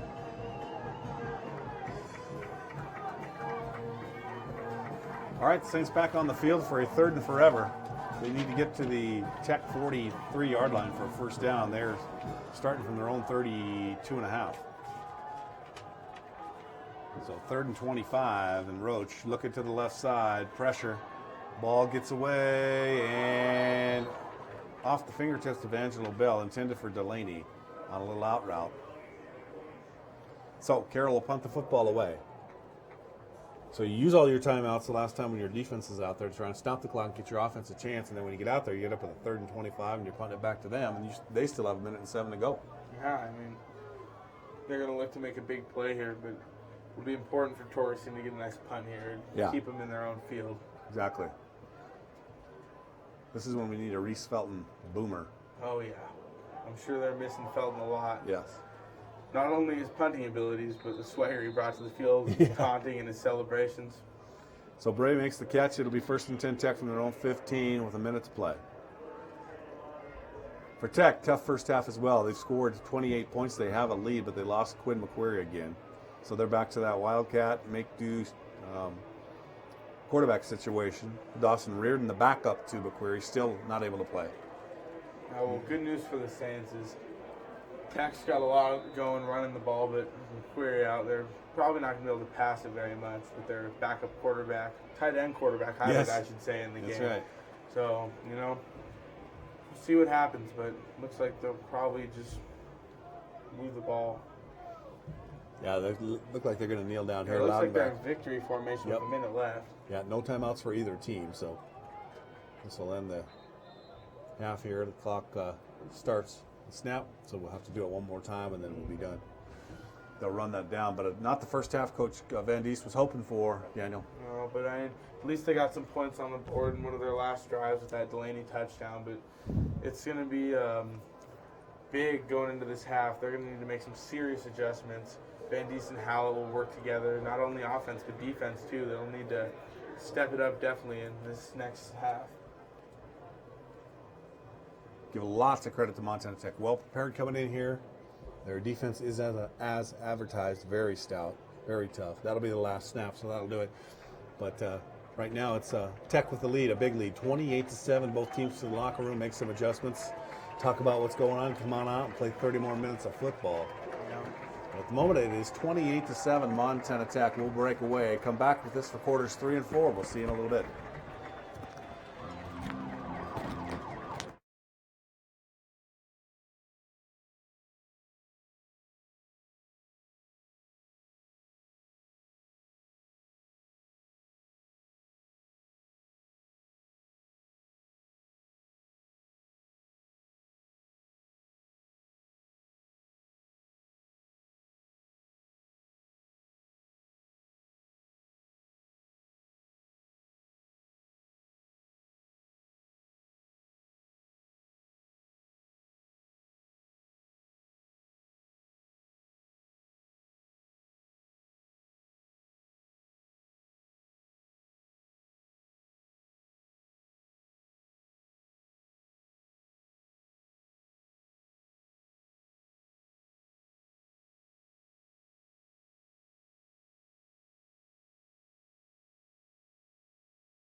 Tell me when. Welcome back, everybody, to Nelson Stadium, set for its second half of action. The Montana Tech Diggers enjoying a 28-7 lead at the half over the Carroll College Fighting Saints here in Helena, Montana. I'm Joe McMahon, along with Danielle Sally, and it has been, for certain, a Tech first half. Carroll, a little sign of life near the end of the second quarter. Danielle, what's gave them something to build on as they went into the locker room. Yeah, and it'll be interesting to see what kind of adjustments Carroll's going to make on the offensive and defensive end. They're going to look down, or they're going to look to shut down the Tech running back in Saraceni. He's had a monster first half with 2 touchdowns, or 3 touchdowns actually, 2 long touchdowns, one coming from 80 yards. So I mean, there's that, and then on offense they've failed to get a lot of offense going all first half really. So we're going to have to work on making some big plays, moving the ball down the field, and scoring some points. Montana Tech in the first half, 200 yards on the ground on 26 carries, 26 attempts. Nolan Saraceni has a big chunk of that, 14 attempts for him, 160 yards on the day. But the Diggers have thrown the ball just 4 times, completed 2 for 19 yards. So they're very one-faceted here with the loss of Quinn McQuarrie in the first quarter to a shoulder injury, and he's over on the sideline over there this afternoon now with his shoulder pads off, so he's not coming back in. But they lost him. Louderback did make 1 completion for a first down, but it's been mainly running the football. For Carroll, they have 108 total yards, 78 of those through the air, as their quarterback, Mac Roach, is 7 of 16 on the game. And he has thrown for 78 yards and 1 touchdown, but also a pick 6. So for the Fighting Saints, total yards again 108. On the ground, they still haven't found the answer there. 20 attempts they've attempted to run the ball 20 times. They've come up just 30 yards. Some of that, however, is the sack yardage that you deduct from their total. Mac Roach has minus 24 yards. He's been sacked a number of times. He really hasn't had very much time to throw today, so it's tough. And they'll hopefully build up the O-line in the second half. We are set to go. Both teams obviously made some big adjustments at the half, and here we're underway. Matt Berg will drive this football into the end zone. It'll be caught, but Ryan Gregory says, I'm not bringing it out. We'll just kneel down there. It'll be a touchback, Carroll football, 1st and 10. So the Saints get the ball to start the second half here. Let's see what Nick Hallett and his offensive mindset have in line here. Hopefully Carroll will come out and they'll just attack this defense. They need a big play soon. So not a lot of them in the first half, but they'll look for them now. So Fossum will split wide to the left side. Power formation, 2 tight ends set. Single setback. And they'll run the ball, the stretch play to the left side. Penalty flag flies as getting to the corner is Walsh, and he'll turn it upfield across the 35, but they'll pick up enough for a first down, but let's check the penalty. It's a nice run by Walsh once again. Mac Roach had a nice run in the first quarter that was called back due to a penalty. And that was a momentum killer, and it looks like this one's coming back on Carroll as well.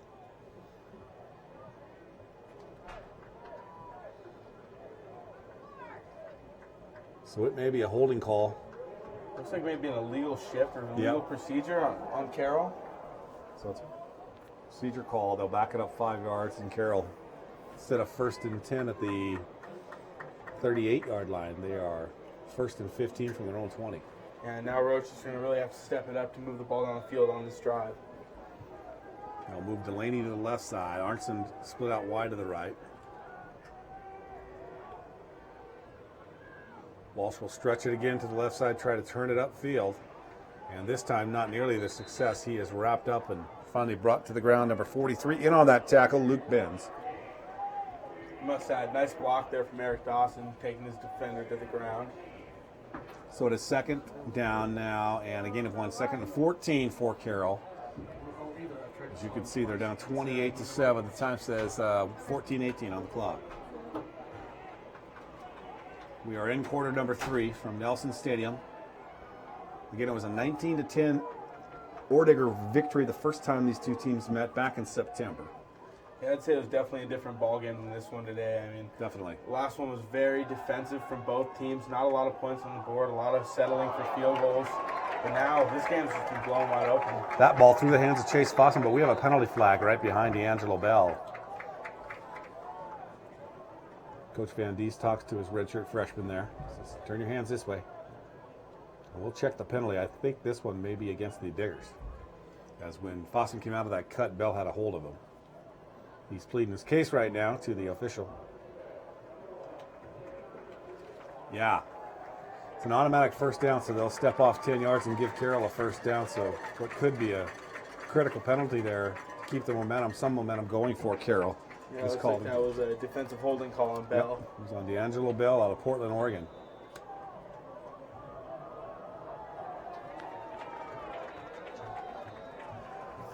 Carroll at the line of scrimmage, but the side judge stops play for a second. Oh, I know what he's saying. He's saying bring the chain forward. It's first down. He's right. It's an automatic first down, and the chain crew were sleeping over there. They were taking a little nap. There they go. Got the chain moved. First and 10 for the Saints on the penalty against D'Angelo Bell. Roach will roll to his right. Pressure coming. He better get rid of it, and he does. He gets hammered. And the ball away to Walsh, and he can't catch it, but wow. Getting an open shot at him was number 43, and he just about ran him over. And now you can look down the field, and you can see Roach. He's got his left side of his shoulder pads hanging out of his jersey. He got popped that time. So it is 2nd and 10. Roach has been pretty durable, getting up some big hits today. Yeah, hanging in there. Arnson to the right side. Delaney to the left. And they'll run that stretch play, zone read to the left side. And Walsh gets pushed out of bounds. Nice job pursuing that time. Tyler Gavlak, averaging 8 tackles a game, a senior linebacker out of Stevensville, Montana. Runs him out. 8 tackles a game, man. Yeah, that's pretty good. Hard to run the ball with someone like that on the other side. Yes, it is. Yes, it is. Substitutions in for Carroll. On a 3rd and 10. Their opening possession here of the second half.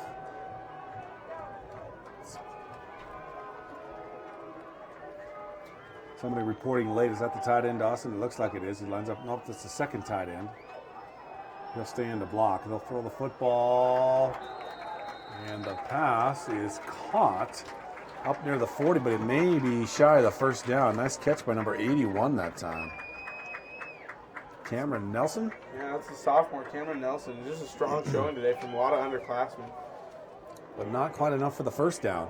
It'll be about 1.5 yards short. So Coach Van Diest sends out Dylan Torgerson and his punt team.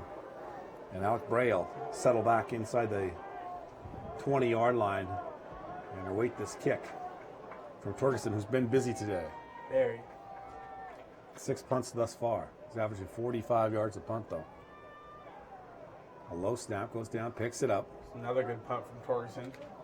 Bray will take it at his 10-yard line. Penalty flag there. coming in. Looks like that's Travis Knoll on the tackle, pushing the returner out of bounds. So Bray pushed out of bounds, but let's check the penalty flag, which is laying around about the 21-yard line.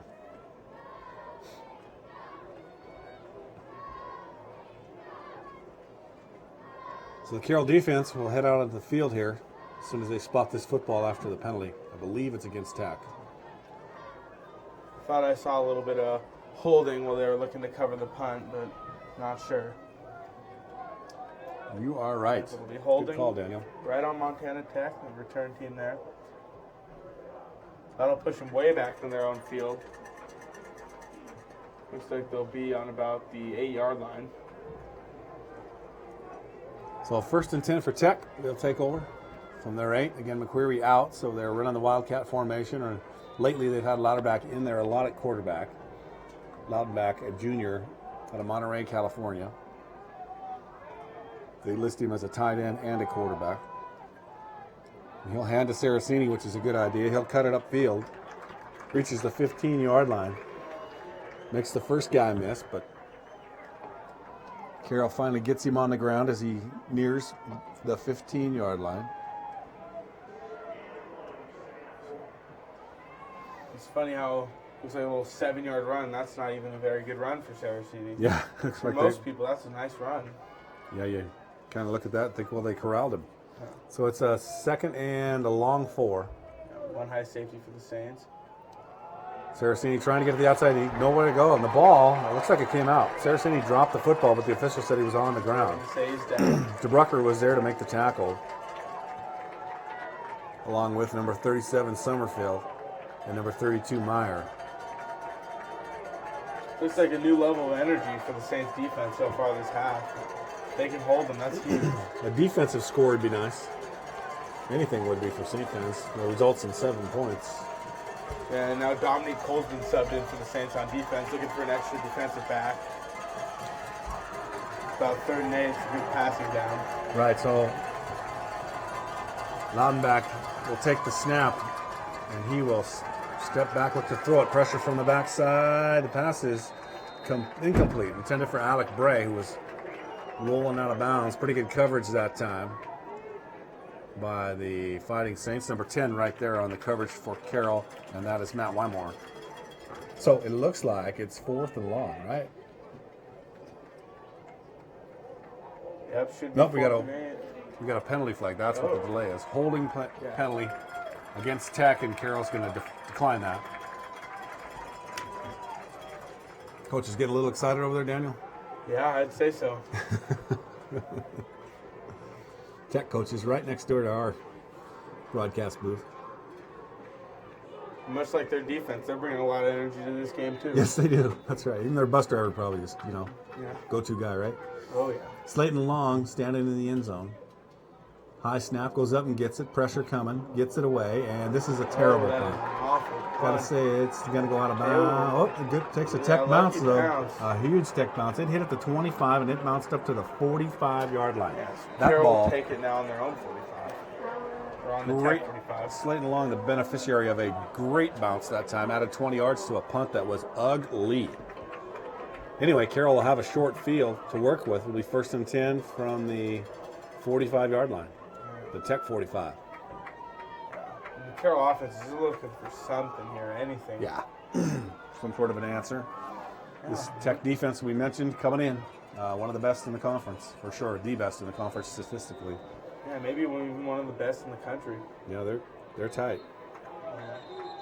They will not go unnoticed. We've got a media timeout. We'll keep it here. We'll give the Saints a little while to plan a little more with Coach Hallett.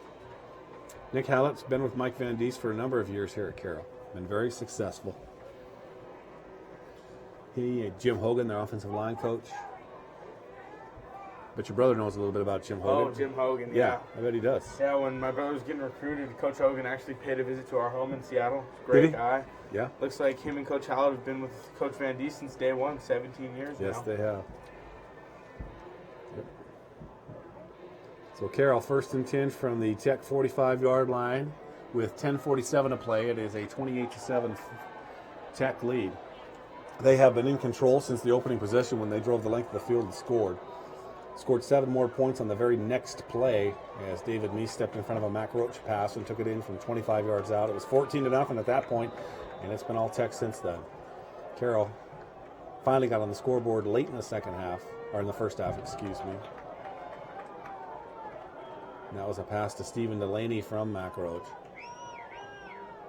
This time Walsh will change position, cut back, change direction, gets inside the 40 down to the 37-yard line. And they're really starting to feature him a little more. They just haven't got much out of Dylan Green this year, and they're going more and more to Ryan Wilson. I think when the season started, they thought that would be like a two-headed thing for him. Yeah. But he just hasn't performed well. Well, it's hard to keep Walsh off the field when the guy can do so much for your offense. Yeah. And his yards after contact and his receiving yards, and he can do it all. So Walsh, lone setback. He's going to get it again on the stretch play left side, trying to get to the outside. There he goes. He'll turn it up. Picks up the first down. A nice job by the offensive line, really, of getting out there and sealing that edge. They sealed it. Walsh got to it, turned the corner, and picked up a first down. So. Yeah, running that ball behind big Josh James, number 77. He is a beast.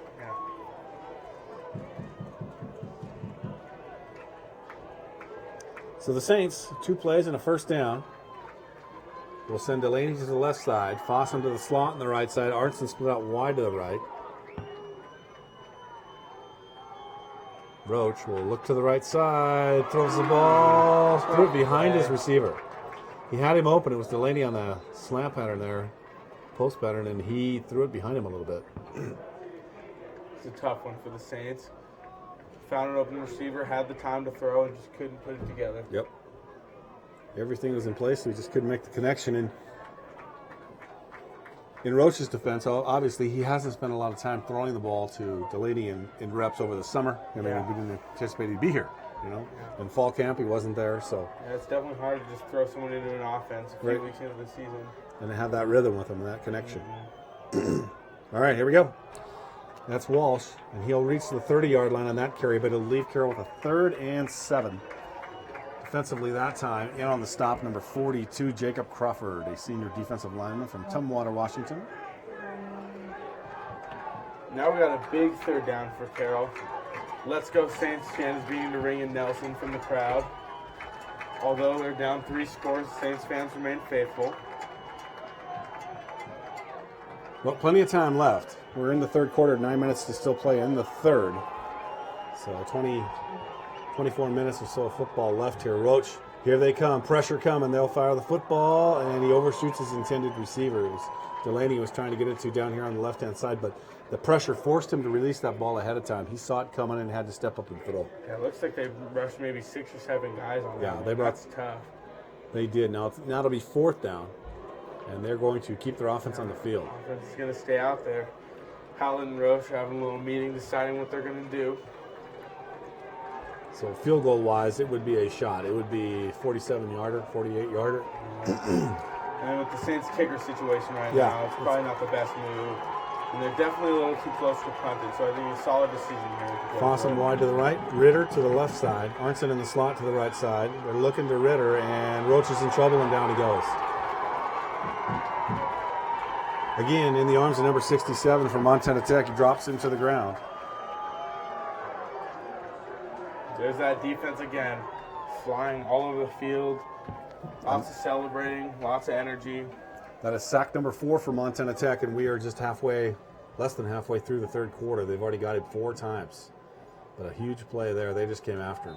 And it seems like when they send those people back, no matter what we do, what Carroll does not have time to throw a ball. Yeah.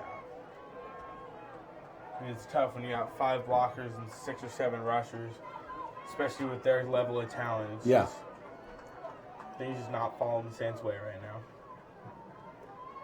This time they'll hand it to Saraceni. He will get back to the line of scrimmage, stumble across the line of scrimmage, and that'll be it. Bullmeyer was in on that tackle. DeBrucker also in to help out. 8:35 to play, 28-7 as you can see. The sun's starting to pour into Nelson Stadium on a fall afternoon here in the capital city. Dominique Cole's back out there on defense for the Saints. Going to add an extra defensive back on the field. They're going to go into more of a dime look. Dowgan's going to drop down with Cole up high. 3 defensive linemen. Brucker coming on the left side. Saraceni with the handoff, and in the backfield, Summerfield gets a hold of Saraceni and brings him down right at the line of scrimmage. But Gus had good penetration that time, got around, tackle, and made the play. Wymore in there as well. Saints need to stop here.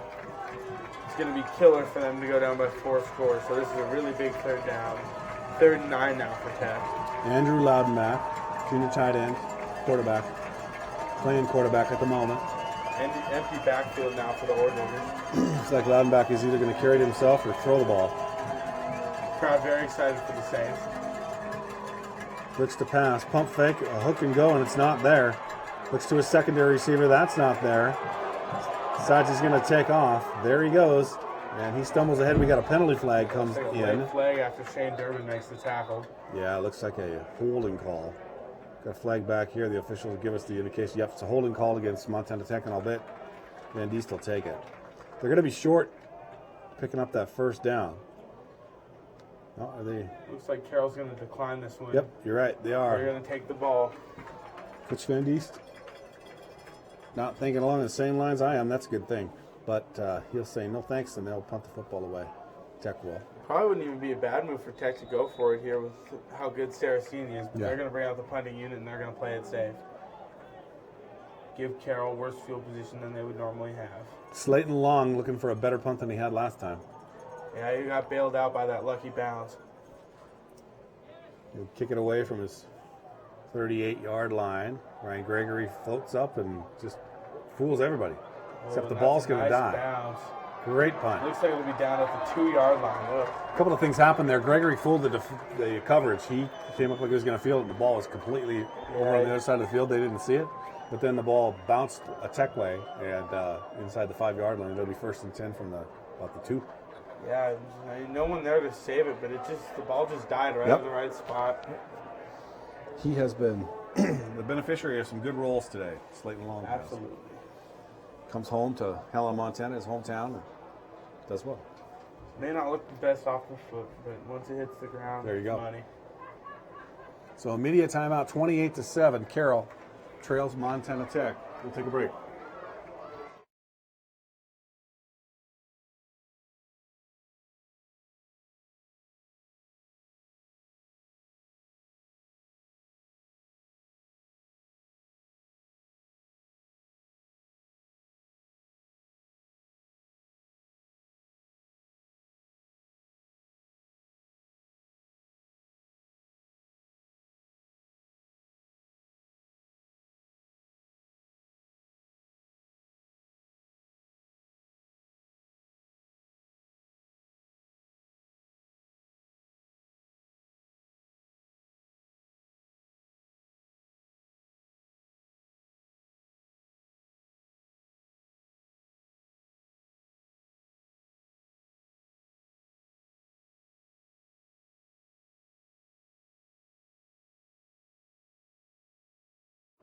We're back at Nelson Stadium out of that timeout. 1st and 10 for Carroll. That's the good news. They get the ball back, and their defense shut down Montana Tech. The bad news is you're inside that 5-yard line. Looks like they'll go to I formation with the tight end Dawson at fullback. Everybody in tight, except for single man split to the left. They'll hand off straight ahead and up across the 2 to about the 4 is Ryan Walsh. It looks like Walsh is going to give him a little more breathing room with a little gain right there. Carroll's looking right now to drive 98 yards, making a 2-score game here in the 3rd quarter. This time, they'll split 2 men to the left side. Leave Walsh alone in the backfield on a 2nd and about 8.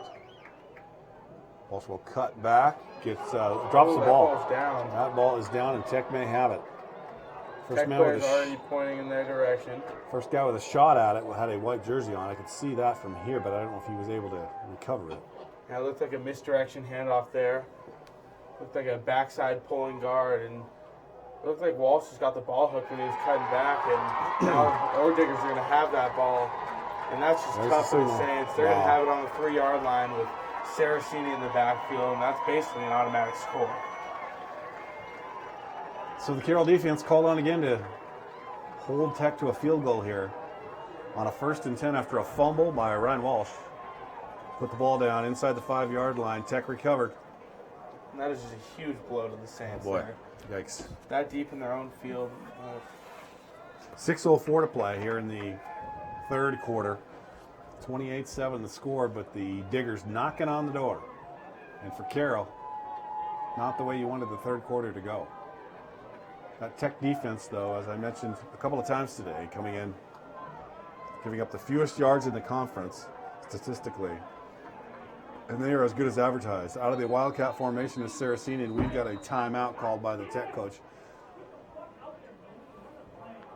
The Diggers lined up in the wrong formation out of that Wildcat.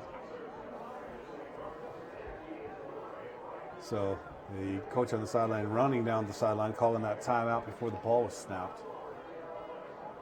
But still, for Carroll defensively, the win here would be if you could hold it to that field goal, Daniel, and settle for 3 rather than a touchdown, because you're right, it's the clock's starting to eat away. We still got 6 minutes to play in the 3rd quarter, but I'm sure they're going to be going for some strips too, because Tech's going to be looking to their running back for a touchdown. So if they can get a hand in there and poke it out, that would be huge for the defense. So Clay Cavender will step out and take the snap this time with Winfield next to him. Winfield will get the handoff straight ahead and get across the 5, but tackled as he reached about the 4-yard line. I'm just surprised they wouldn't go to Saraceni in this situation, handing it off to their secondary running back. And they got one of the best running backs in the country in their backfield. It just seems interesting to me. Parker Bernard in on that tackle for Carroll, a backup DB. Second down and goal from the 3-yard line. Saraceni this time out of the Wildcat will take the snap himself. Man in motion, he's going to try and get to the outside, and throw the football, and touchdown. Looks like Saraceni's Yeah, going to show a little bit of Booby Miles action there. Yeah. Running back throwing the ball. Left-handed. He can do it all, man. He's got all kinds of tools. He can run and he can pass. 3-yard touchdown pass to Andrew Loudenbach, the quarterback from Saraceni. So there you go. Draw that one up, right? Yeah, seriously. Well, there's that tight end quarterback hybrid in action right there, catching a touchdown pass. Just an interesting move by Tech, but I guess when you're up this big, you might as well give it a shot, and it paid off for him. It sure did. Louderback with the catch. He lined up at his tight end position. Probably he's more comfortable there. There's the extra point attempt from Berg, and he's true again. So timeout on the field. Our score now, Montana Tech 35, Carroll 7. We'll break away, and we will be just right back.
Back at Nelson Stadium, Matt Berg with the ball teed up at the 35-yard line, set to give it back to Carroll. And this one will go through Gregory's hands and out of the back of the end zone, so another touchback. In fact, I don't think Gregory's returned any kickoffs today. I think Matt Berg has prevented that opportunity. Yeah, they're consistently putting it into the end zone. That's tough. 35-7, Tech with the lead. 5:25 to play in the third. And Carroll a little deflated, defeated at the moment. So you can see it on the sideline. There's just not much energy. I wouldn't be surprised if the Saints came out here and took a shot downfield. Looks like Delaney's subbing in the game at wide receiver, so look for him. He'll probably line up out wide. There he goes wide to the right, Fossum to the left side. With Troy Arnson in the slot, the same side as Fossum. Roach is looking to throw it to Delaney. You called that one, and he misses it. A little down and out route. On the break, the ball sailed over Delaney's head. Either he broke that pattern off a little early, or Mac overthrew the ball. Yeah, it looked like it leaked out of his hand and had a little too much mustard on it. Into the lineup is Polson for Carroll. Connor Polson, freshman out of Boise, Idaho. Looks like they're going to run that Wildcat again with Polson in the backfield. Polson really stands out there with his red shoelaces. Yeah. Wouldn't be surprised if they go back to that reverse pass that they ran with Mac earlier today. Polson will take it straight up the middle. Oh, there he goes. Nice run. Yeah. I'd say keep giving him the ball. Polson rumbles ahead for 12 and another first down. Comes off the field. I'm not sure. You know what they haven't done a lot is just they've let him run the ball on the Wildcat a couple times. Maybe once or twice as a tailback. But why they don't just line him up in that tailback position, give give Walsh a chance to rest a little bit or put him in a slot, get them both on the field because Polston's one of their better athletes, no doubt. Pick your poison type of deal there. Yeah. Polston's got some great vision. He's doing a really good job making these reads out of the Wildcat. There's the snap, and he's taking off again across the 40-yard line up near the 42. Looks like Fossum's going to come back into the game. And so Polston, 2 straight carries, good yardage. He's going to sub out now. Just a little high five from the coach and a few teammates. Looks like we got 3 receivers out to the left, Delaney out wide, Fossum in the slot. The tight end lined up on the same side, and they're going to set up a screen out here to Ryan Arnson. He'll get the ball, turn it upfield, and not a lot of running room. Carroll's going to have a 3rd down here. Number 48 in on that tackle, Tyler Gavlik again, who leads them again with 8 tackles a game.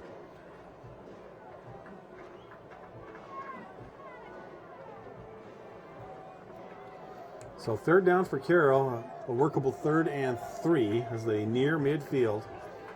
In a heap of trouble here at home, 35-7, in danger of losing their 3rd straight conference game.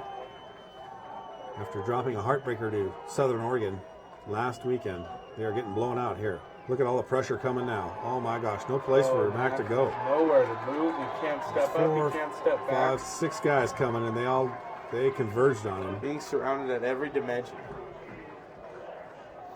Sack made by Jacob Crawford that time, and that is the 5th sack of the game. And you can see the frustrated looks on the Carroll offensive players as they walk off the field. That's a tough one. It was a jailbreak.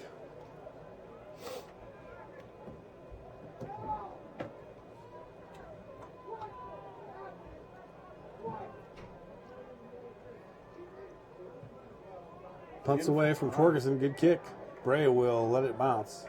We'll take a Saint bounce. Roll down to the 10 and die there at the 10-yard line. There's Travis Knoll down in the punt there for the Saints.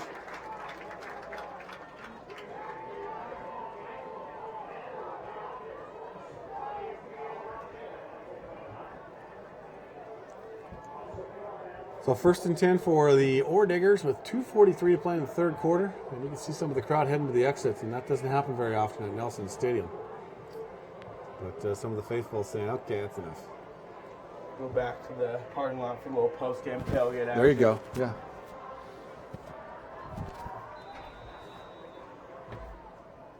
Go see if there's any leftovers, right? Yeah, seriously. Exactly. Get College, the grill back getting out. used to that college food?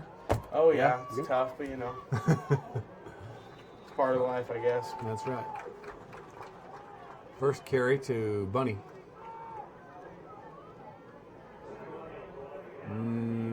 Gets back to the line of scrimmage. That's about it. So it'll be 2nd down out there. So the Saints, looking ahead, they are one more home game, and then they're on the road. We have MSU Northern here next weekend on Halloween. Yeah, Halloween and senior night. Lauderback this time will take the snap. Give it to Saraceni, who breaks a couple of tackles across the 15 up near the 16-yard line.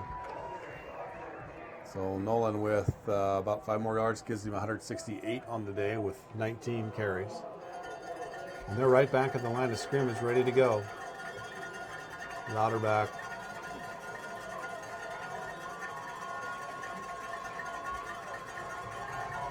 The offensive coaches signaling the play in. Lauderback will send 2 receivers to the right side, 2 to the left. With Saraceni behind him on a 3rd down. Tech in control, up by 4 scores, 35-7. As Saraceni trying to get to the outside, and there's no place to go. Carroll's done a pretty good job on Nolan. There's a big wall of purple right there. Since he took off on that 80-yard run. Since then, he had 160 yards at that point, and right now he's at 168. So they've done a really good job. Good job making adjustments at halftime for the Saints, and now they just got to figure out how to get something going on offense. And their defense shuts down the Tech offense. They've given up a touchdown here in the second half, but you got to throw in there that was a 1st and 10 from the 5. Lots of pressure on the front there. After the fumble. The ball is caught, and it'll be returned. Yeah, Dowgan takes it up to the 48-yard line. Carroll's going to start here about midfield, too, so that's a pretty good field position to get something going here, going into the fourth quarter. 30 seconds on the clock in the third. The trouble they're running into is anytime Tech knows Carroll has to throw the ball, they send 6-7 guys, and it's over. There's just, you can't get the ball out. And they have enough man coverage on the outside to keep him contained while that pressure eats at Mac Rose. Yep. So it is 1st and 10 for the Saints from midfield with 34 seconds to play in the third quarter. Down by a bunch. Roach this time is passed, intercepted.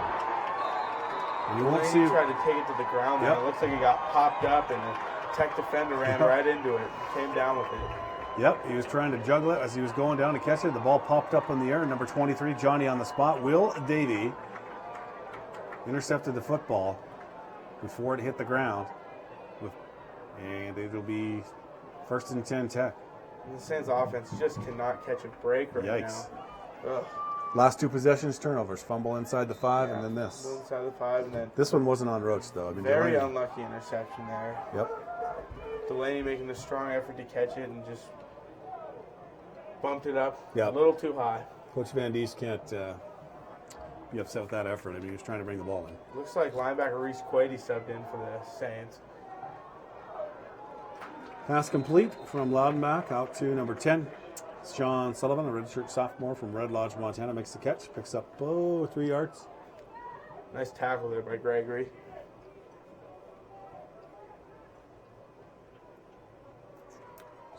As we mentioned earlier, James Dowgan leads the team in tackles, 65 total on the season. Yeah. And that is the end of the third quarter. 35-7, Tech in control. 15 more minutes to play. We'll be right back.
Back at it, Nelson Stadium, fourth quarter about to unfold in front of us. Montana Tech with a comfortable 35-7 lead and the football on their own 44-yard line.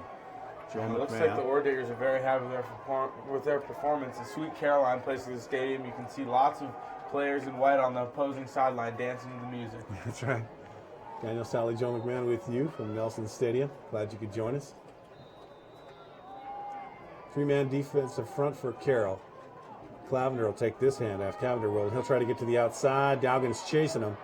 Rides him down, but not before Cavender picks up that first down. Shows his speed, gets up near the 50-yard line. Although he got the first down, that is a great piece of open fielding tackling there by James Dowgan, the senior. So it is first down for the Diggers up at the 50 at midfield. It has been, except for a brief moment near the end of the first half, it has been a Montana Tech day here at Nelson Stadium. Absolutely. Cavender this time with Saraceni on his right hip, gives it to Nolan. He'll cut to the outside, turn it inside, and there's Dowgan again. Dowgan has been grabbing a hold of Nolan Saraceni all day long, riding him down. So Dowgan makes the tackle. But a 7-yard gain for Saraceni. And just when I said they got him under control, he runs for 7. Yeah. Puts him He has had a quiet second half compared to all the work he put in the first half, though. 21 carries, 174 yards unofficially for Nolan. That 80-yard touchdown run, the big run of the day.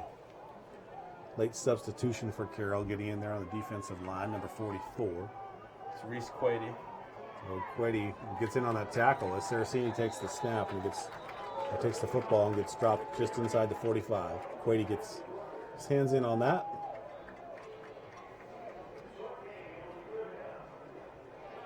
So it is third down now for Montana Tech. Mass substitutions. 4 players off, 4 players on. Offensive lineman just waiting at the line of scrimmage. Cavender will take the snap this time. Put Winfield behind him.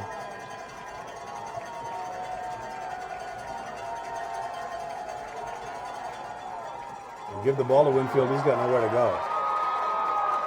This is a gang tackle right there by Carroll. Yeah, looks like about 6 guys flying in the backfield for the tackle, headlined by Dawson Osborne. Osborne there to push him back, and he had a lot of help, but his forward progress stopped at the 46-yard line. So it is fourth down. St. defense really has played well the second half. Their defense has. I mean, they gave up the 1 touchdown, but that was, obviously first and 10 from inside the 4. You better score. Yeah. Seriously. But all right, let's see if Slayton Long can still get another lucky bounce. Yeah. He's living right because he could probably kick it off his head. Still roll into the 1-yard line. Ooh, low snap. Carroll should get this one, and he's not going to get a lucky bounce there. Tried to pick it up, and he did the right thing there just to fall on it, but the snap never really cleared the ground. Yeah, Derby made it back there, touched him down, and with the Carroll ball on the Tech 45, that's big. Drew Schliemann is listed as their long snapper. Either he or Andy Butcher, one or the other, just sent one in through the grass. So Carroll has another short field to work from, which is what they had before, but Tech defense prevented them from doing anything with it.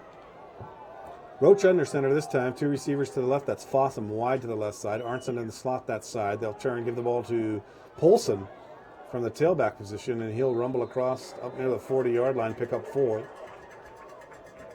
A very rare occurrence there in an I formation with normal tight end Dawson lined up at fullback. He's very versatile on offense. Yeah. And they're leaving Polson in there at the tailback position. Maybe they're just bound determined just to run the football, see what they can do, because every time Roach drops back to pass, he's got company. Yeah, they're back in that I formation once again. 2 receivers out wide on the right. Dawson is in at the power back, and it's just power football straight ahead. Polson across the 40 to near the 36-yard line. Yeah, it looks like Hallow's ripping a page out of the Vince Lombardi playbook. Yeah. Power eye. Yep. Hang on to the football, and let's see if we can push the ball ahead. Looks like Walsh is going to come in now for Polson after a couple nice carries from Polson, the man in the red shoelaces. Another true freshman making a difference.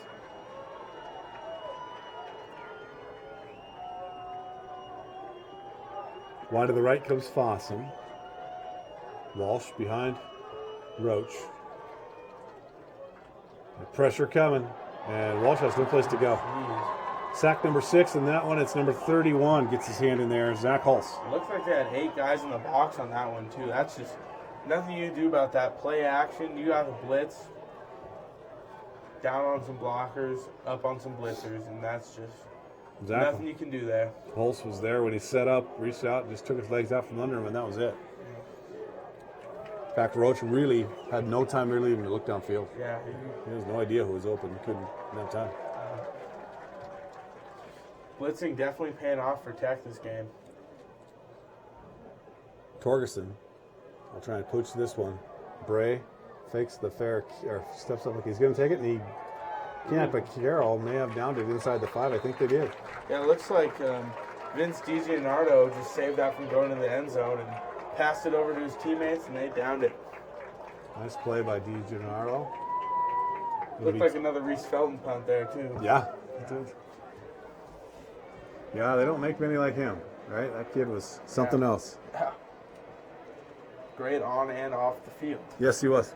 I saw him come off the field celebrating one time after a good punt right down here at a home game. Coach Van Diest met him about 5 yards inside the out-of-bounds line there, and I didn't see him do that ever again. That was enough. Yeah, no. Tried to show off little Money Manziel with his hands, and that didn't go too well with Coach Van Diest. Coach Van Diest very old-fashioned. Yes, he is. Not very into taunting, celebrating. No, I quickly got the message across that All was about respecting your opponents. Man of class. So it is 1st and 10 Tech, and they'll take the ball off their own 1 yard line. They lead 35-7 with 10:23 to play. On a gorgeous afternoon for football here in the capital city.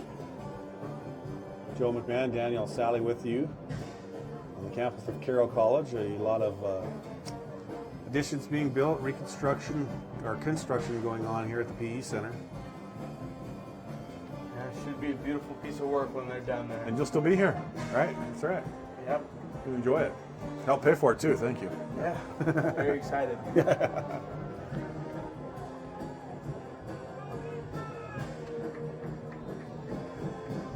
So, 1st and 10, Loudenback, Andrew is the quarterback, taking over for McQuarrie, who was injured in the first quarter and is standing on the sidelines over there with his arm in a sling and his shoulder pads off. And he's going to hand it to Saraceni, who will rubble off the right side. Not a lot of running room. They got him in the backfield. Did they get a safety out of that?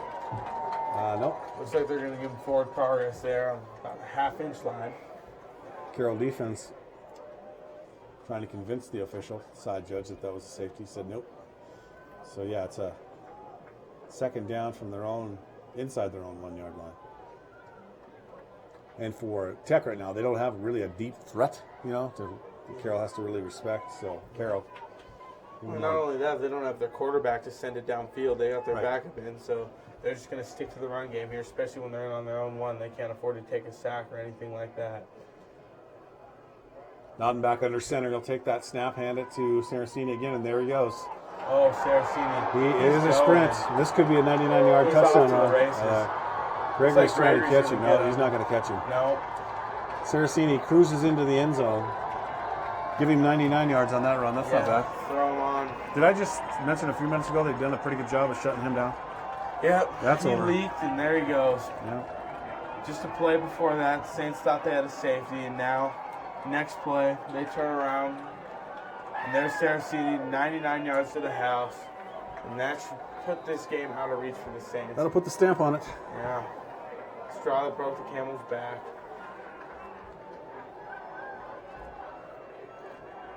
So that'll put Nolan over 200 yards, about 200 and, well, I just add about 100 to what he has listed here, which is, he's at 273 right now.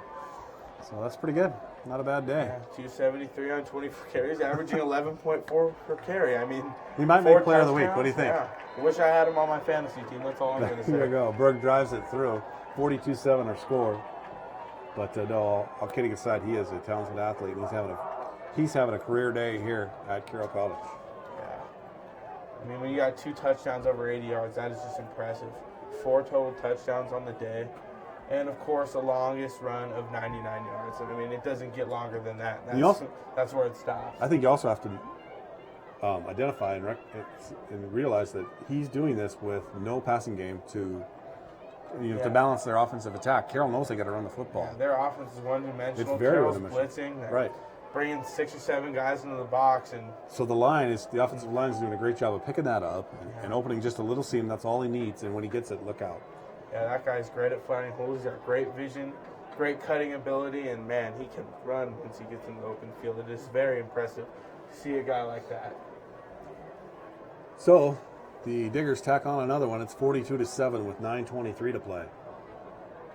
And it has been a long time since Coach Van Diest's football team has been not only beaten at home like this, beaten at home. Well, actually, they were beaten there last time. Eastern Oregon got them. It was a much closer game. But beaten like this, where they've just been manhandled. Just demoralizing. Yep. Berg, drive this ball to Gregory. He'll take it a couple of yards deep in the end zone to the 15 and up near the 20-yard line. And that's where the Saints will start 1st and 10 on the tackle. On the tackle that time, number 13, Dion Williams, redshirt freshman out of Fairfield, California. For Montana Tech, who for so many years have been dominated by Carroll College in football, this must be a great feeling to defeat them twice in 1 year. Yeah, that's huge. Rivalries like that, especially at this level where you play a team twice in a year, and they definitely are going to be celebrating after this one. Fossum will split to the left side. Stephen Delaney to the right with Arnson in the slot that side. And looks like we may have our second string quarterback in the game now for the Saints. There's the snap. It's Polson. I believe you are right. Yeah, it looks like JT Leonard's checked in for the Saints. He's out of Dillon. Yep.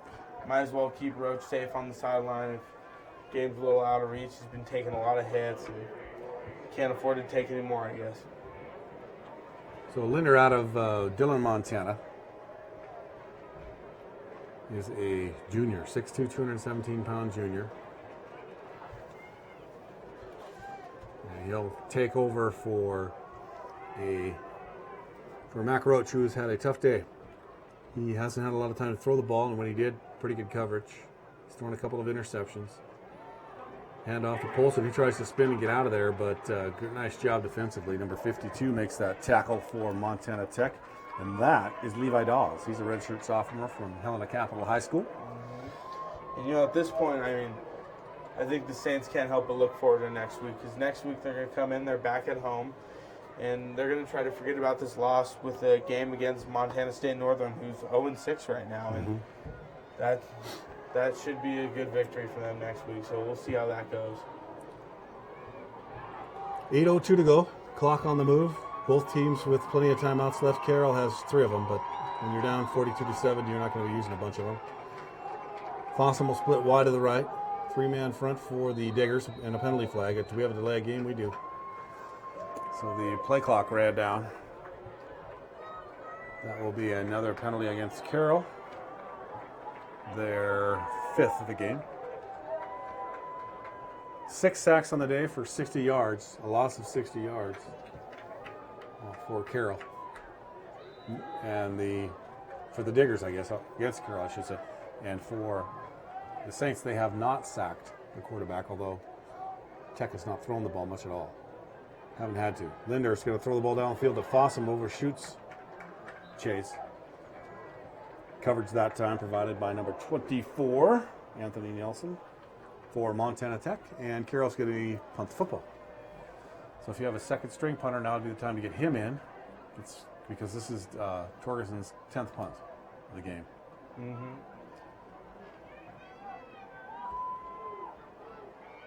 I think this is a different punter, is it? Looks like Torgerson. Is it? Oh, it is Torgerson. You're right. Yep, it is Dillon. Kicks away, pretty good kick. Bray signals for a fair catch and makes it back at the 34-yard line. And I must point out now that right now Montana Tech actually has more points than Mac Roach has total offensive yards. He's got negative 52 rushing yards from all the sacks. So he's got a total right now of 37 yards with 42 points on the board for Montana Tech. That's just tough for the Saints. Yikes. Hard to get anything going with that kind of production. And again, a game in which they were coming off a big, big game for them, a loss in Southern Oregon, but wow. So what would have happened? I mean, just think how the season could be turned for them should they convert on that last play of the game out in Southern Oregon, get that 2-point win and come home. You just never know. That really shows how important, that gives them a totally different mindset coming into this one. And it shows how important, obviously you got to worry about offense and defense, but special teams is such a key part of football. It is. Especially at the college level where the kickers aren't necessarily the best. Right. It's just tough. Yep. And they had opportunities to win that game, obviously, late. Multiple times. Yep. In fact, I believe the regulation ended with an 18-yard field goal attempt that would have won the game with 1 second to go. Right? Botch snap. Right. Botch snap. They didn't get that. They'd missed about a 40-yarder about 4 minutes before that for the lead. It's just when you miss those field goals, you go into overtime, and then they decide to go for 2 because they can't trust their PAT unit, and that's hard. Coach Van Diest said this last week to the media that he just felt that their offense had had enough, and they They were dead, and it was, they were either going to win or lose it right there. And he said in hindsight it was a bad call because we didn't get it, but I think most people would understand why he did it. Yeah, I mean, a lot of coaches will do something like that on the road and roll the dice, but it sucks to see him come out on the losing end of that one. Loud back up under center with 7.5 to play to Winfield. Outside right tackle. Picks up some pretty good yardage there before he's brought down by number 12. That's Graham Bogomil.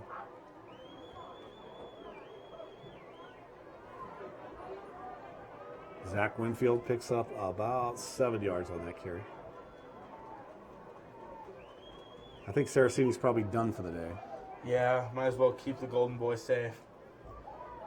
They already lost McQuarrie, although they didn't really need him today. Yeah. When you're running the ball like that, I mean, they could have just ran direct snaps to this man Saraceni all game. He just put on a show. That time, Winfield gets back to the line of scrimmage, maybe loses a yard. In on the stop for Carroll, number 43, Isaiah Check, a freshman linebacker. There's another one members of that freshman class you're talking about. Highly touted kid out of Helena High School. Yeah, he's a from player. right in town. Was able to join the team in the summer and start working out with them, learn the defense down. And he's been playing as a freshman. Yep.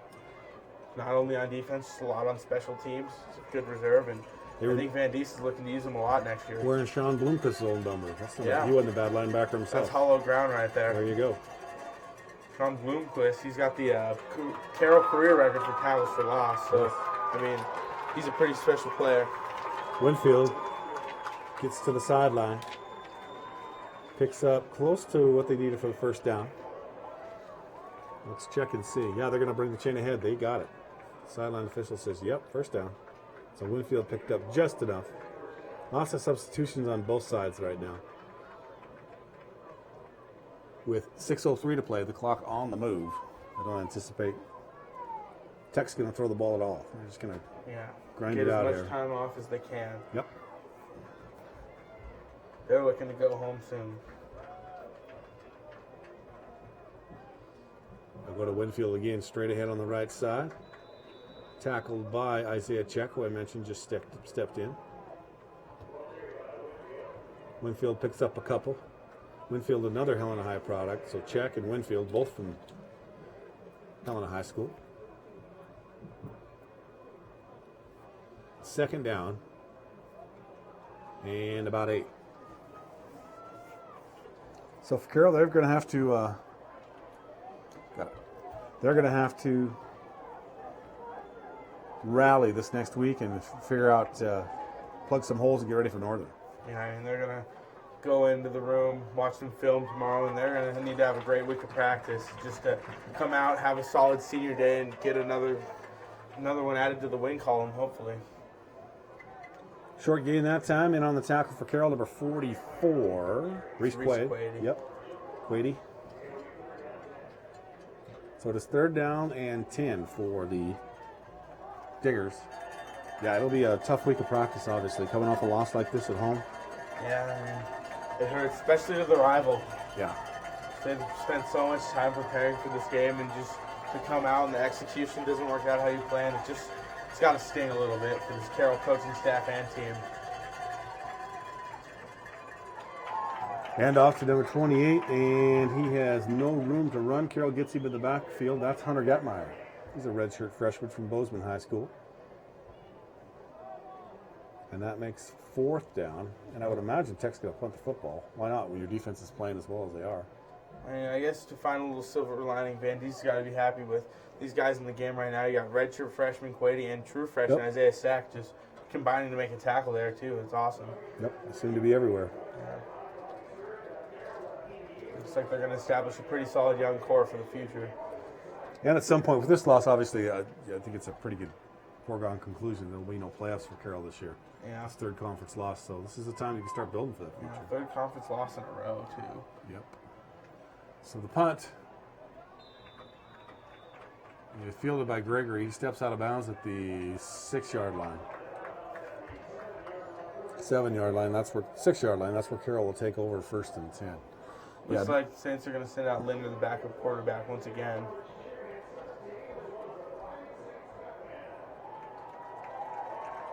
42-7, 3:30 to play. It has been domination by Montana Tech. That's not the only way to describe it all day long.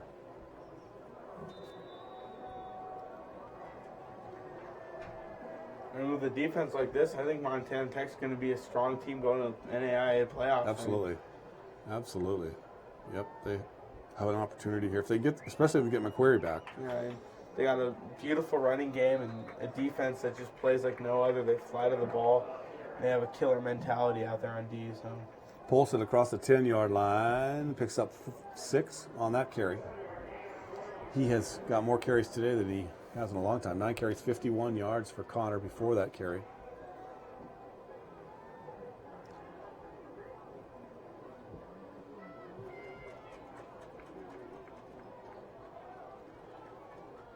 it's like Polson's in the backfield again. Straight ahead runs into and over the top of number 45 from Montana Tech, who rolls him to the ground, but he gets the first down, met there by Brock Beatty. But it can't put him down soon enough, and Polson stumbles ahead and gets a first down. So I like to play Connor Polson. I'd say keep feeding him the ball. Yeah, exactly. Why not?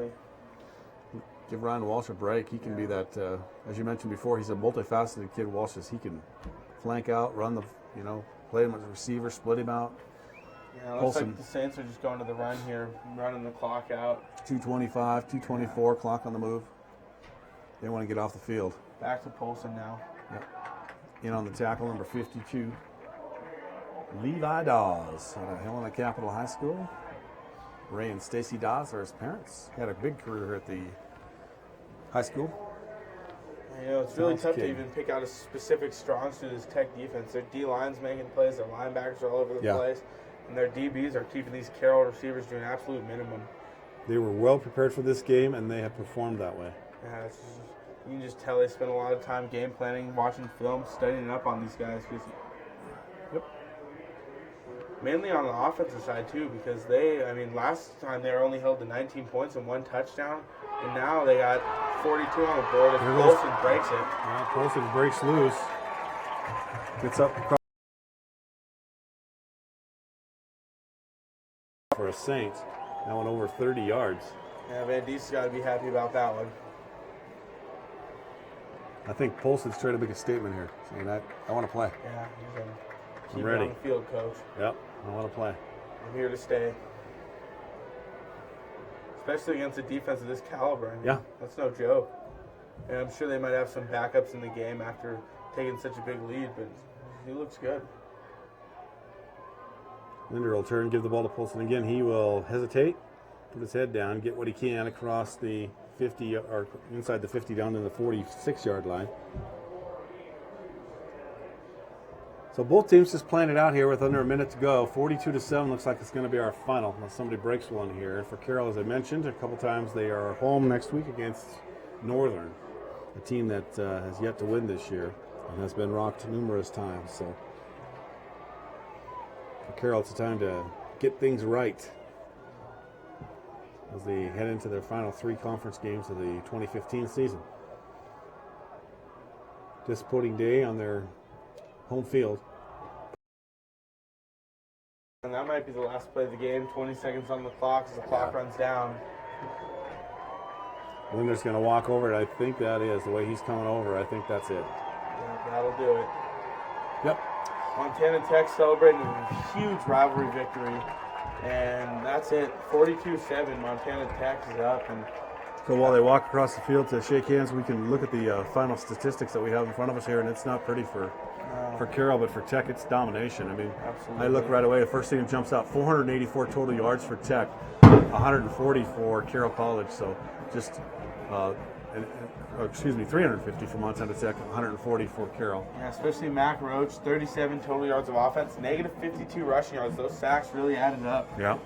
Saraceni threw the ball for a touchdown, ran for 3 other touchdowns. He had a huge day today. Actually, he ran for 4 touchdowns and threw for 1, so he was involved in 5 of their touchdowns. He had 6 touchdowns. He was in on 5 of them. That's amazing. Yeah, 24 carries, 273 yards for him. He averages 11 yards a game. As you mentioned, Roach not a great day. 9 of 23. He was sacked 6 times on the afternoon.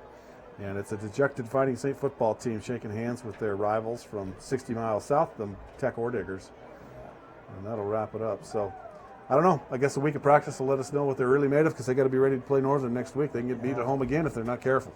Yeah, they got to really take this game serious. They got to come in. They got to bring their A game. They got to make a statement, too, because they just look defeated right now, and that can't happen again.